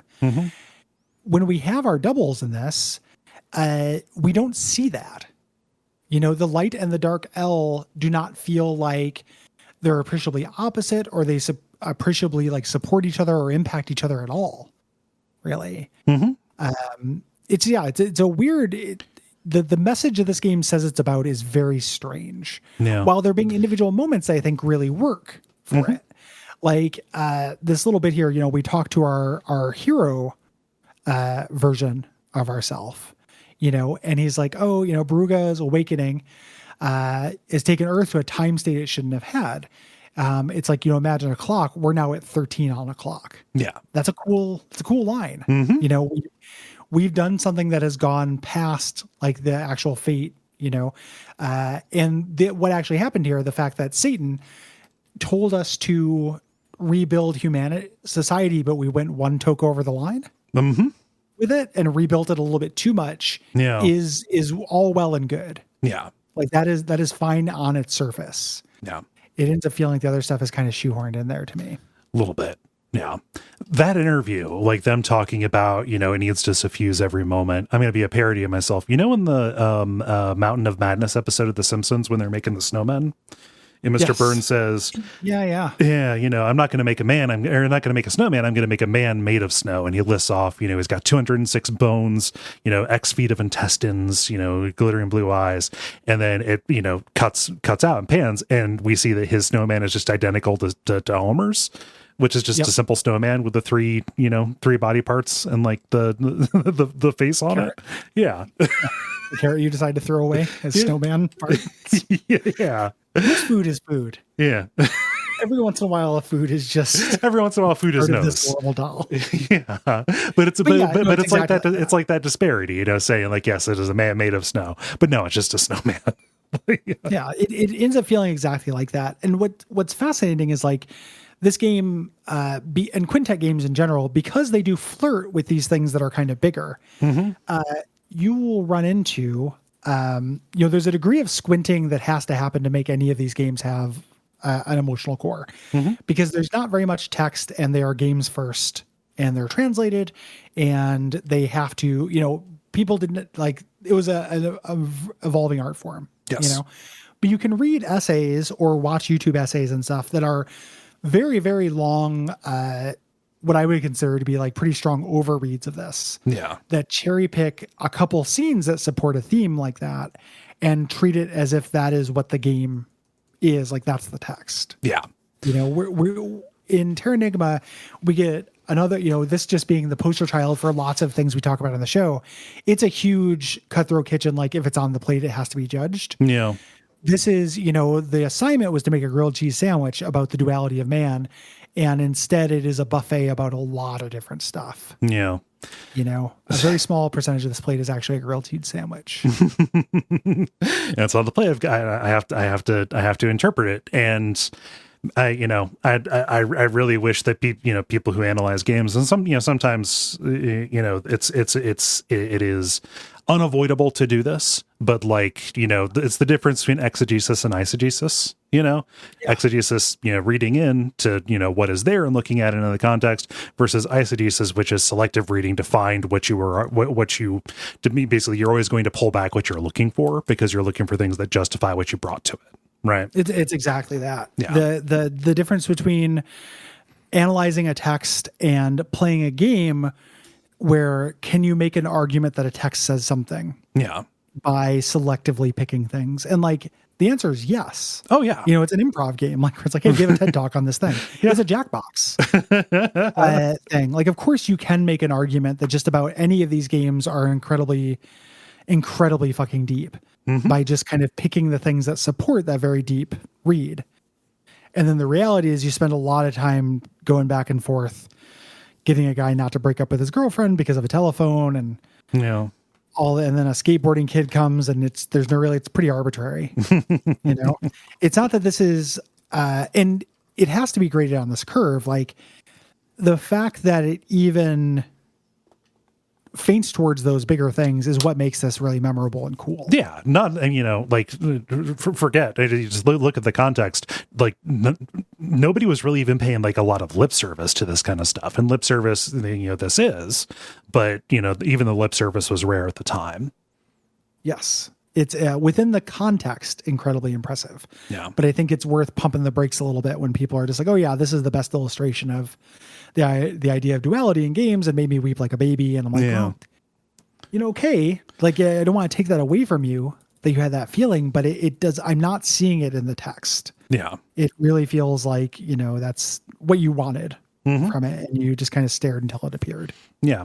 Or, the game did a very good job of selling you something, such a good job of selling something to you that it didn't matter if it actually delivered. You responded to the pitch.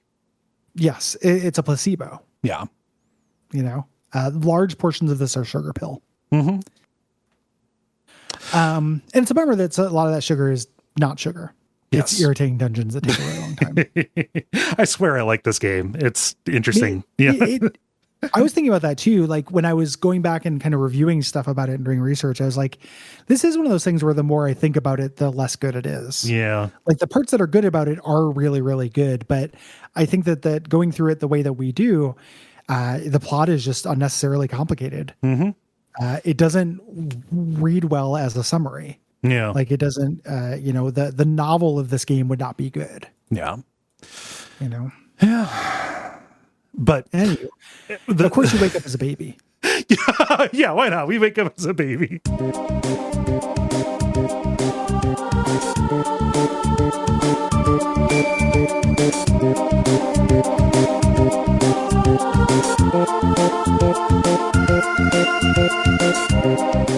Yeah, I don't know. Resurrection's a thing.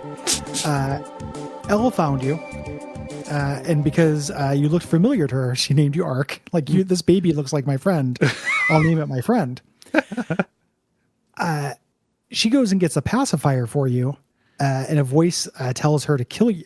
Mm-hmm. That's why you were brought from the surface of Krista, to the surface from Krista. This is RL. Yeah, just purple hair and everything. Yeah. So Elle takes baby Ark outside, and then comes back inside empty-handed. This would be incredibly grim, but the Elle who left had purple hair. The Elle who walks back in has red hair. She comes inside and finds the bed empty, and she's now confused about where Ark went. Yes. So down in the Elder's Cave there, pink-haired Elle is about to kill you. Red-haired Elle stops. And Yomi tells Purple Elle to kill Red Elle too. This is Yomi Breaking Bad. Mm-hmm. Everyone stops when they hear the voice. It's Kumari saying the whole world is waiting for you to awaken. And everyone who you've saved so far calls out to you, trying to get you to grow up. Quite literally, saying the world is screaming. So where our bones crack and twist as we grow into an adult. We anamorph into an adult. Yeah, it's really dark and unnecessary. Yomi tries to make his move at this point. He talks about how the elder is known as Dark Gaia. Humans call him the devil, I believe. Dun, dun, dun. And now that all this has been revealed, Purple L won't go through with the murder. Yeah. Red L is unresponsive, and Purple L says, like, listen, I was just told I had to kill somebody on the surface who was threatening Krista. I know it would be a baby version of you. I thought, what an idiot I was. I was gonna, I was down to kill a baby just because an adult told me to. But the fact that it was you, nobody told me this baby would grow up to be somebody. It really does lend some characterization for L, like the Weaver L down, who's hopelessly dedicated to you and will kill a baby at the drop of a fucking hat. Yeah. No questions. Anytime somebody speaks, before she even hears what they have to say, she's grabbing the knife. Yeah, I'm on it. She puts on a bib that just has a picture of a baby's face on it. So Yomi at this point tries to make his move on you, and Elle grabs him, sacrificing herself, telling you to save the world. Yeah. There. And this is where Ark is just like, man, I really wish to just go back to the old days of hanging around Krista before I opened Pandora's box. Those days sucked. There's 8 people in the village. They all said the same thing over and over. I think that they could have done a lot better job of, I wish they would have gotten rid of the towers and just made this a bucolic wonder. Yes. That you could actually feel nostalgic for. It doesn't even have like a catchy theme. Nope. It's not even like, Kariko. Yeah. Or Kriko. So, red-haired Elle is still here. This is the overworld Elle, and she asks, could I ever, I'm sorry for your loss, but could I ever replace her? Because you've done all this stuff to, save her over and over again, and she has feelings for you. And you have your option here. I decided to say no. And, Ark says, listen, I have a whole lifetime of memories with that other person. That's what made her, and if you say yes, you get the same thing. You say, you're really great, but, and then you just say the same thing that you would say if you said no. Yeah. No. It's not a game about choices, really. Regardless of what you say, she does give you the treasure that her parents died to protect. It is the light world version of the Pandora's box, the thing that you got from the Forbidden Closet of Mystery. And inside it contains the heroic arms that were found by Columbus. It's armor, and then it's a special spear. And when you open it, you get Light World Yomi. It's just a replacement Yomi. Later, he says something real weird, like Light World Yomi is like, I've been with you this whole time. You haven't gotten to know me? No, Ark says, like, oh, we've been through all this. You've been with me, so you've been with me since the beginning. It's because Ark is a huge fucking idiot. Yeah. So we get our end game weapon and stuff. Outside, Miho is there.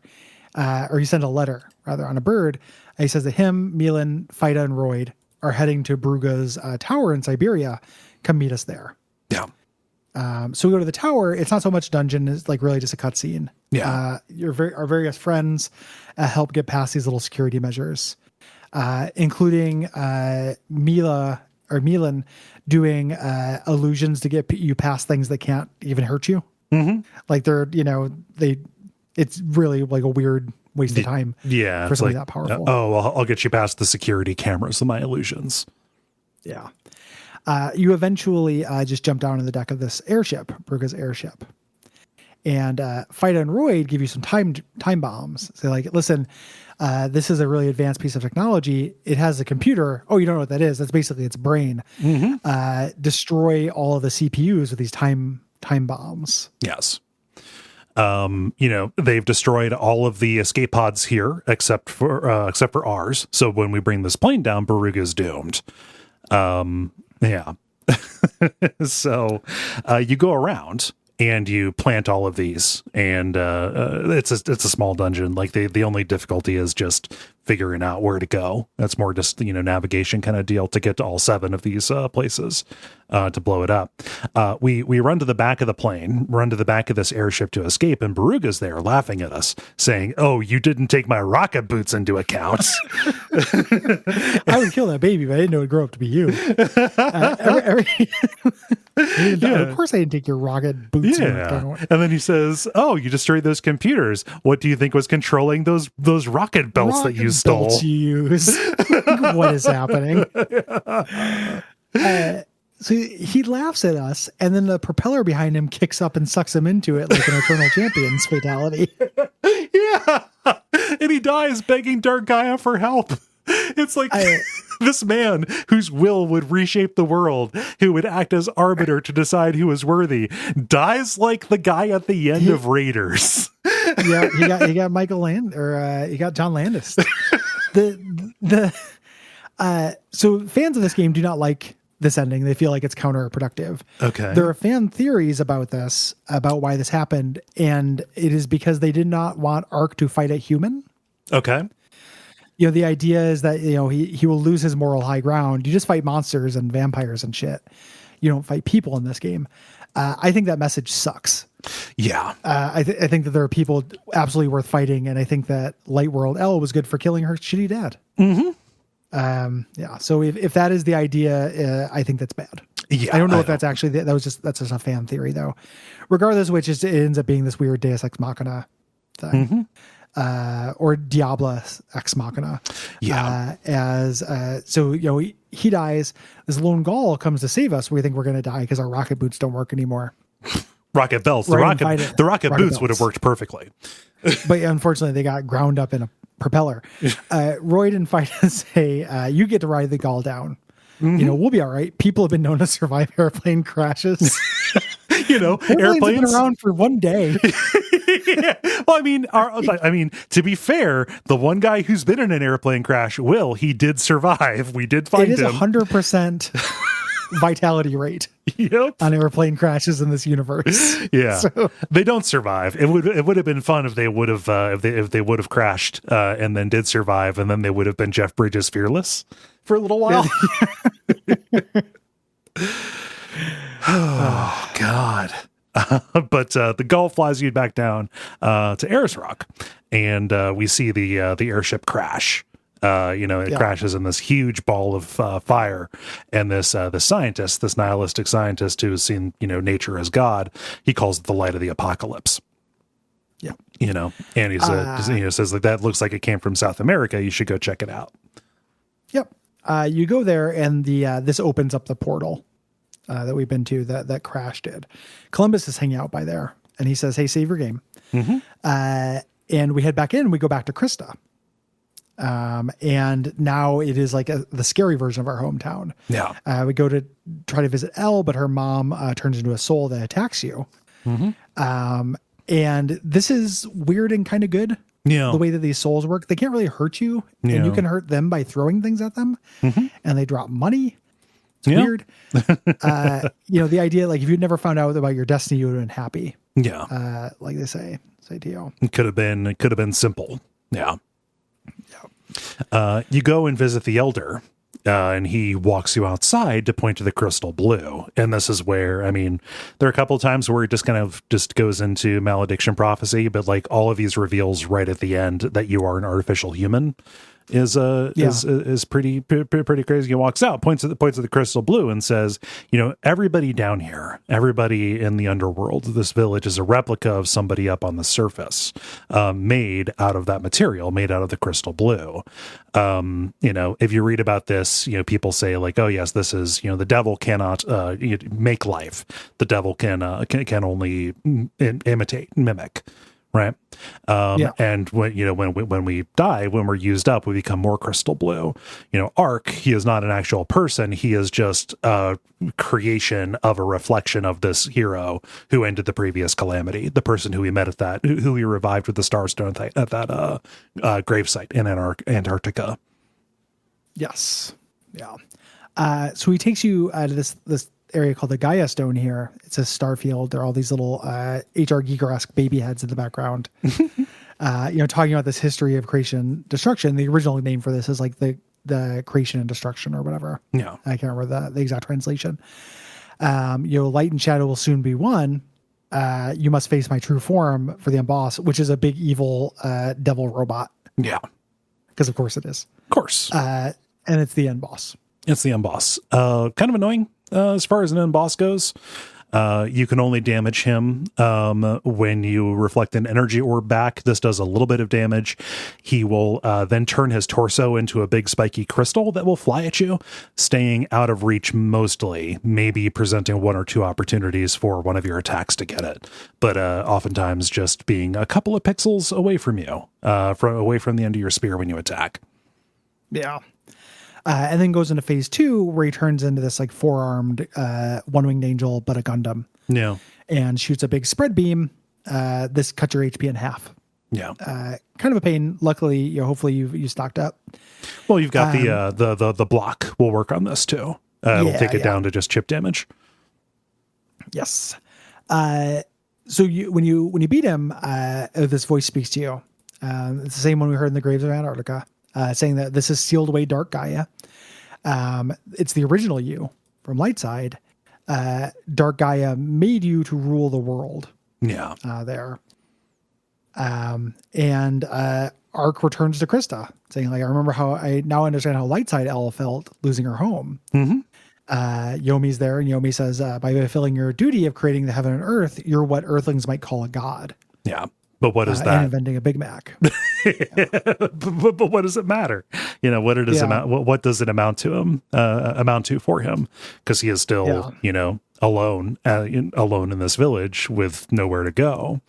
Ark asks what Yomi is. And he's just like, you know, you're a demon or whatever. He says, oh, before evolution, all life looked like me. These weird little bats with big eyes, and the way humans are going with their technology, they may evolve back into us again. It might just be this cycle over and over again. And he says, I need to go. Such a weird line where he says that. Yeah. Like, with the way that humans are going in technology, we might all turn into these little bat guys. It's meant to be, just a real classic, like, the wonders of technology or the blunders of technology. Uh-huh. But you don't, you expect Jurassic Parks and stuff. You don't expect everyone to turn to a tiny little bat guy who lives in a bag. Into a cartoon bat. Yeah. Yeah. It's real weird. Yeah. But he says, I need to go back to sleep until someone strays from the flock again. I just, the mission's over. I can't be here anymore. Yeah. This ring of souls converges on you. This is Light Gaia talking to you and says, you're going to fade away. Your purpose is served, but you get to have one final day in your hometown before you disappear. I think it's a really sweet idea. Yeah. And a lot of people talk about this big tearjerker moment. I think this works well. I think it would work a lot better if I cared about Krista. Yeah. This is one of those things where the supporting struts are good, but it just didn't use its resources in the right way to make these characters very interesting. Mm-hmm. Who's cool in Krista? Who's charming in Krista? You spend most of the game getting to know the people in chapter 3. Mm-hmm. It's your Fida and your little skateboarding guy and stuff who come to save you. It's not it's not guy who's fishing. It does not sell the nostalgia, I don't think. No, I mean, it's one of those things where the actual thing is basically nothing, but the idea is good. It's buying the sales pitch and not the actual thing, right? Yes. The idea of you wanted to save this world, right? Or you stepped into this situation where saving the world was thrust upon you, but always you hoped that you could go home. Everything about your home has been stripped away from you, but your reward is you get to go back home again, regardless of how impossible that is. This is the dying memory of the paradise before you were taken away. Which is a great idea. Yes. They just decide not to write a paradise. Right. It's a bracket that does not contain anything. Yeah. It's this place with NPCs who don't change after you revive them, where you spent probably an hour and a half of this big long game and you're coming back to it. It's only home because it's called home. Yes. And it's a bummer because I don't think they needed to do that.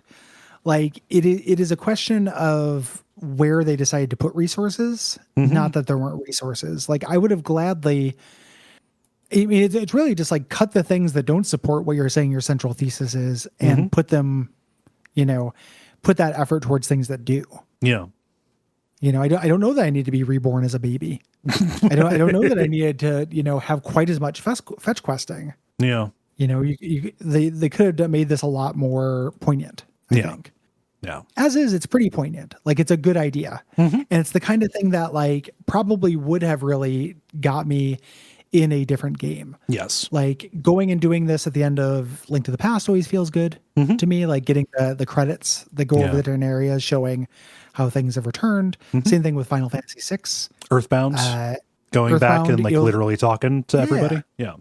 Earthbound does this great. And in Earthbound, you legitimately do have that sense of an expanded horizon. Yes. Like your quaint home life versus going on this big quest. Like Earthbound does this much better, I think. Yeah.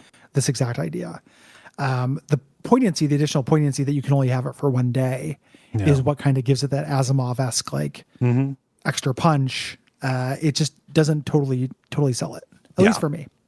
When you talk to everybody, they do talk to you. They have new lines in honor of the end of the game. It would be galling if it was just like it was when you left. Like incredible. That would start feeling like a genius Benton Foddy-esque like that's like commentary. Yeah. Here you go. Here's you're nostalgic. Here's exactly as it was. Yeah. It's like games of this era are constantly asking us to be nostalgic for home villages, and then like the home villages, you know, in the meme, and it's just like a house and a guy fishing. He just says fish. That's it. Oh man. But you can go talk to folks. You go to Elle, she says, you know, I think happiness is living a life of peace with no stress. It's like, yeah, okay. She says specifically like goofing off. Yeah. It's a real weird line. Goofing off is fun. Goofing off is great. Yeah.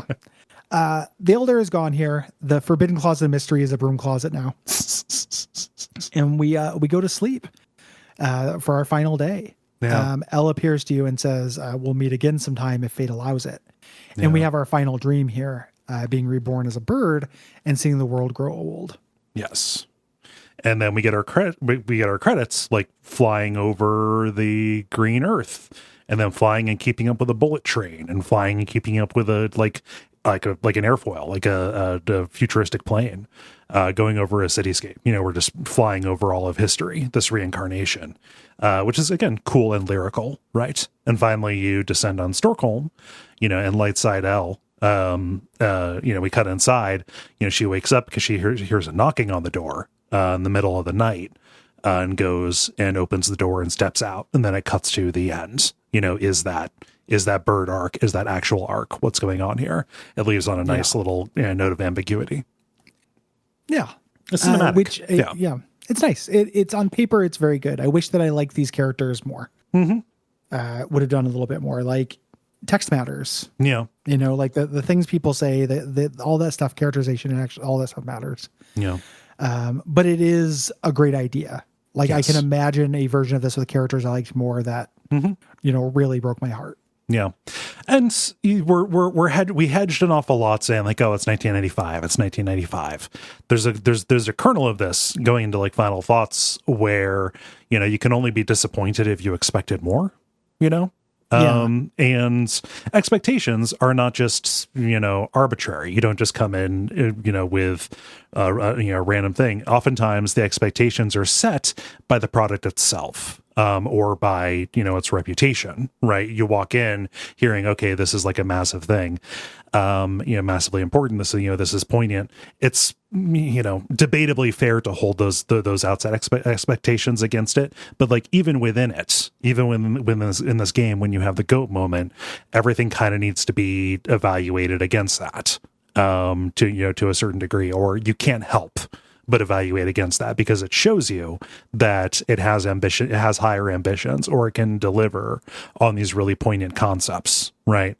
When it does well, it sets an expectation that, you know, is going to not be met, a lot of other times, right? So I only say that and emphasize that games sometimes set their own expectations to say that, you know, like, yes, we are out of this game's time, you know, evaluating it and it seems like we're holding its time against it, but no, a lot of the stuff that actually calls me to bring this to a higher standard are actually stuff that it shows within itself that it's possible that it can do, right? You know, even outside of the developers promising that it's going to have 206 bones and be a man made of snow and not a snowman, right? It's a thing. So 100%. Yeah. Right. Like, even judging it entirely on its own terms with its own expectations, there are flaws to how it handles that, especially pacing. Yeah. And it's a thing too where I think that, like, in our field, which is less of our purview, but when we just started, we were just doing retro games. Yeah. You know, it is important to look at something within their historical context and be like, this is neat. Like, this came out in 1995. That's neat. It's not the only way to look at something, though. I think that there's like a myopicness that can happen that does a disservice to whole games that buck that curve and parts of games that buck that curve. When you judge something entirely just based on, it's blank for a game that came out in 1995. Like, you want something that can just be blank. Yeah. Like, our standards and things about storytelling and stuff didn't just change arbitrarily or for no reason. You know, it's some of those things, and there are things that, it wasn't universally just a march towards progress or whatever, but some of those things did get more sophisticated and better. And I don't mean, I'm not talking about like, Witcher 3-esque darkness or anything like that. I just mean in terms of characters not being signs that just tell you what to do, you know, and then the character telling you that a character had this development and you should feel this way rather than showing it. Yeah. Those are all writing standards that I refuse not to hold a game to. Yeah. Like, if a game has a text, if there is a text to it, I'm going to treat it like a text. I can hold those two ideas in my head at once. That three ideas. That this is very impressive for when it came out.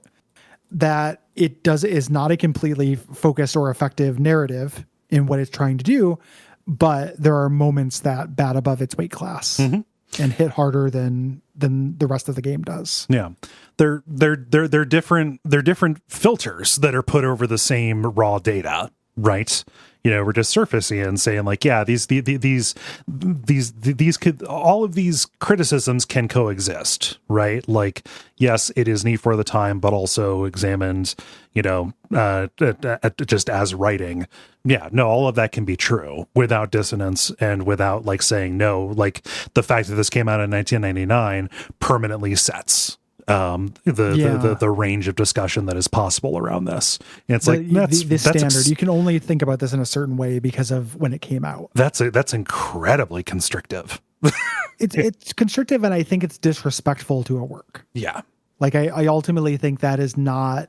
I think it's not good criticism. Yeah. And it's a weird thing where, and we catch this a lot, where because of that, because of the rounding, like, I feel like this episode, not to get into like weird meta, right? But I feel like this was a very like balanced take on this game. Yeah. There are things that we talked a lot of sugar about. There are things we goofed about that were like intentionally funny. There are things we goofed about that were unintentionally funny, and there were like legitimate complaints. That is where I think that's an accurate place for this to live. Yeah. People will take this and reduce it and be like, oh, those guys just fucking hated Terranigma. And like, I know I didn't hate Terranigma. No, it's one of the best SNES. It's one of the best SNES games I've played. Yeah, it's really up there. I would put it. It's like top 20. Yeah, probably. It's quite good. It's my second favorite Quintet game. It's quite good. Yeah. It's just I'm going to do it the respect of treating it like a complete thing. Yeah, and I am not going to accept people yelling at me. So do not at me. In conclusion, stay out of my room. I'm happy to have finally played it because I'd like to. It was worth it. It was worth taking a look at it. I like the idea of having played the pantheon of Super Nintendo. Yes, as a system, I have a lot of affection for, and this was definitely a big missing spot in that. I was very glad I played it. Yeah. Too.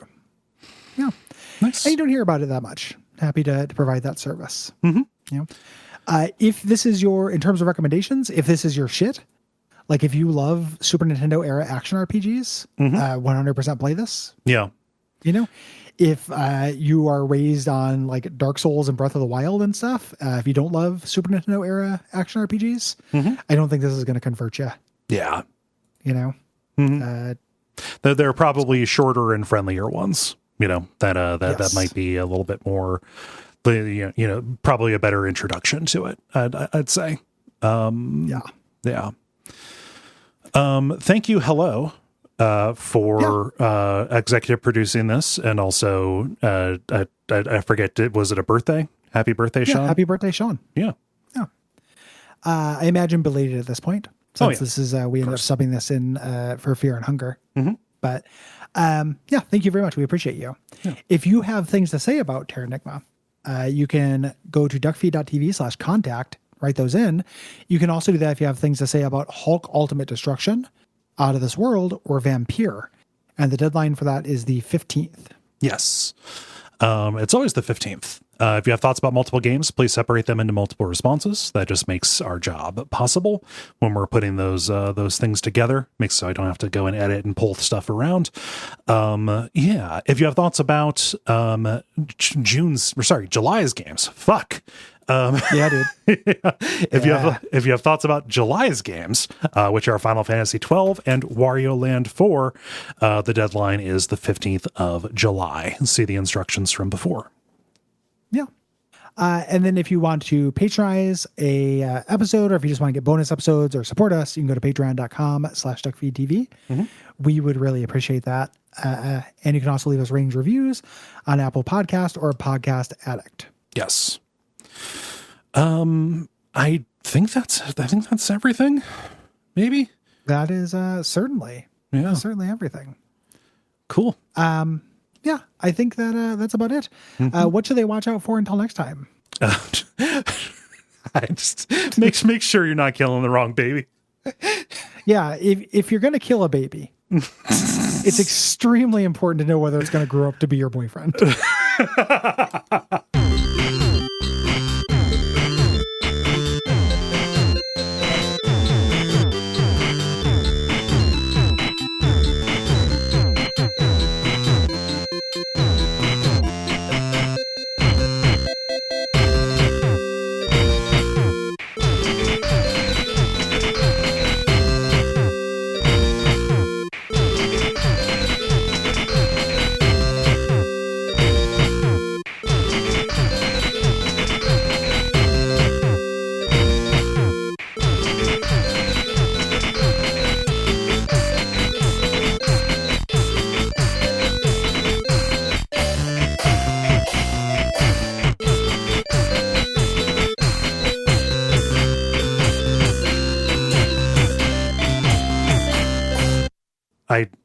I don't know that I like that image that you sent me very much. No? Didn't make you feel better? No. I've been clicking on trending things on Twitter for some reason. Okay. Just because the first thing that pops up is always not what it's trending for. I don't know why. Yeah. Like that just Saul Goodman was trending and I clicked it and I got that and I was like, surely this isn't news. And then look at this this little link I found earlier today. I was on Twitter and Chrono Trigger was trending. Okay. So click on that because I put it in the thread for reasons that'll become obvious.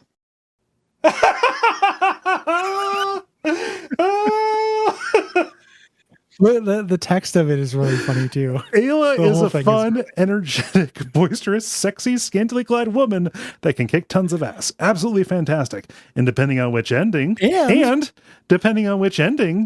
the game you get, it's implied that she is pregnant. And then we get an image. Bam, bam, bam, bam. That third one is really rough. Whoa. What's she saying? Ayla oh no! Yeah. Oh no!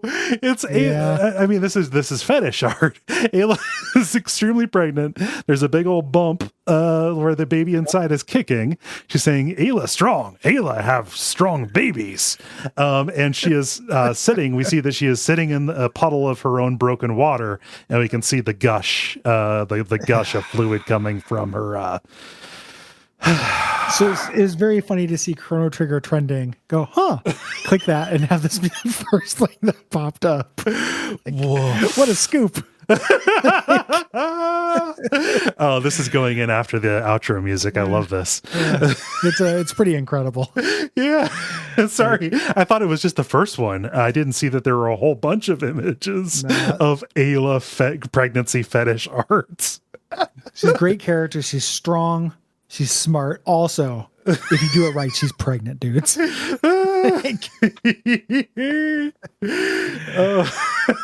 It's so good.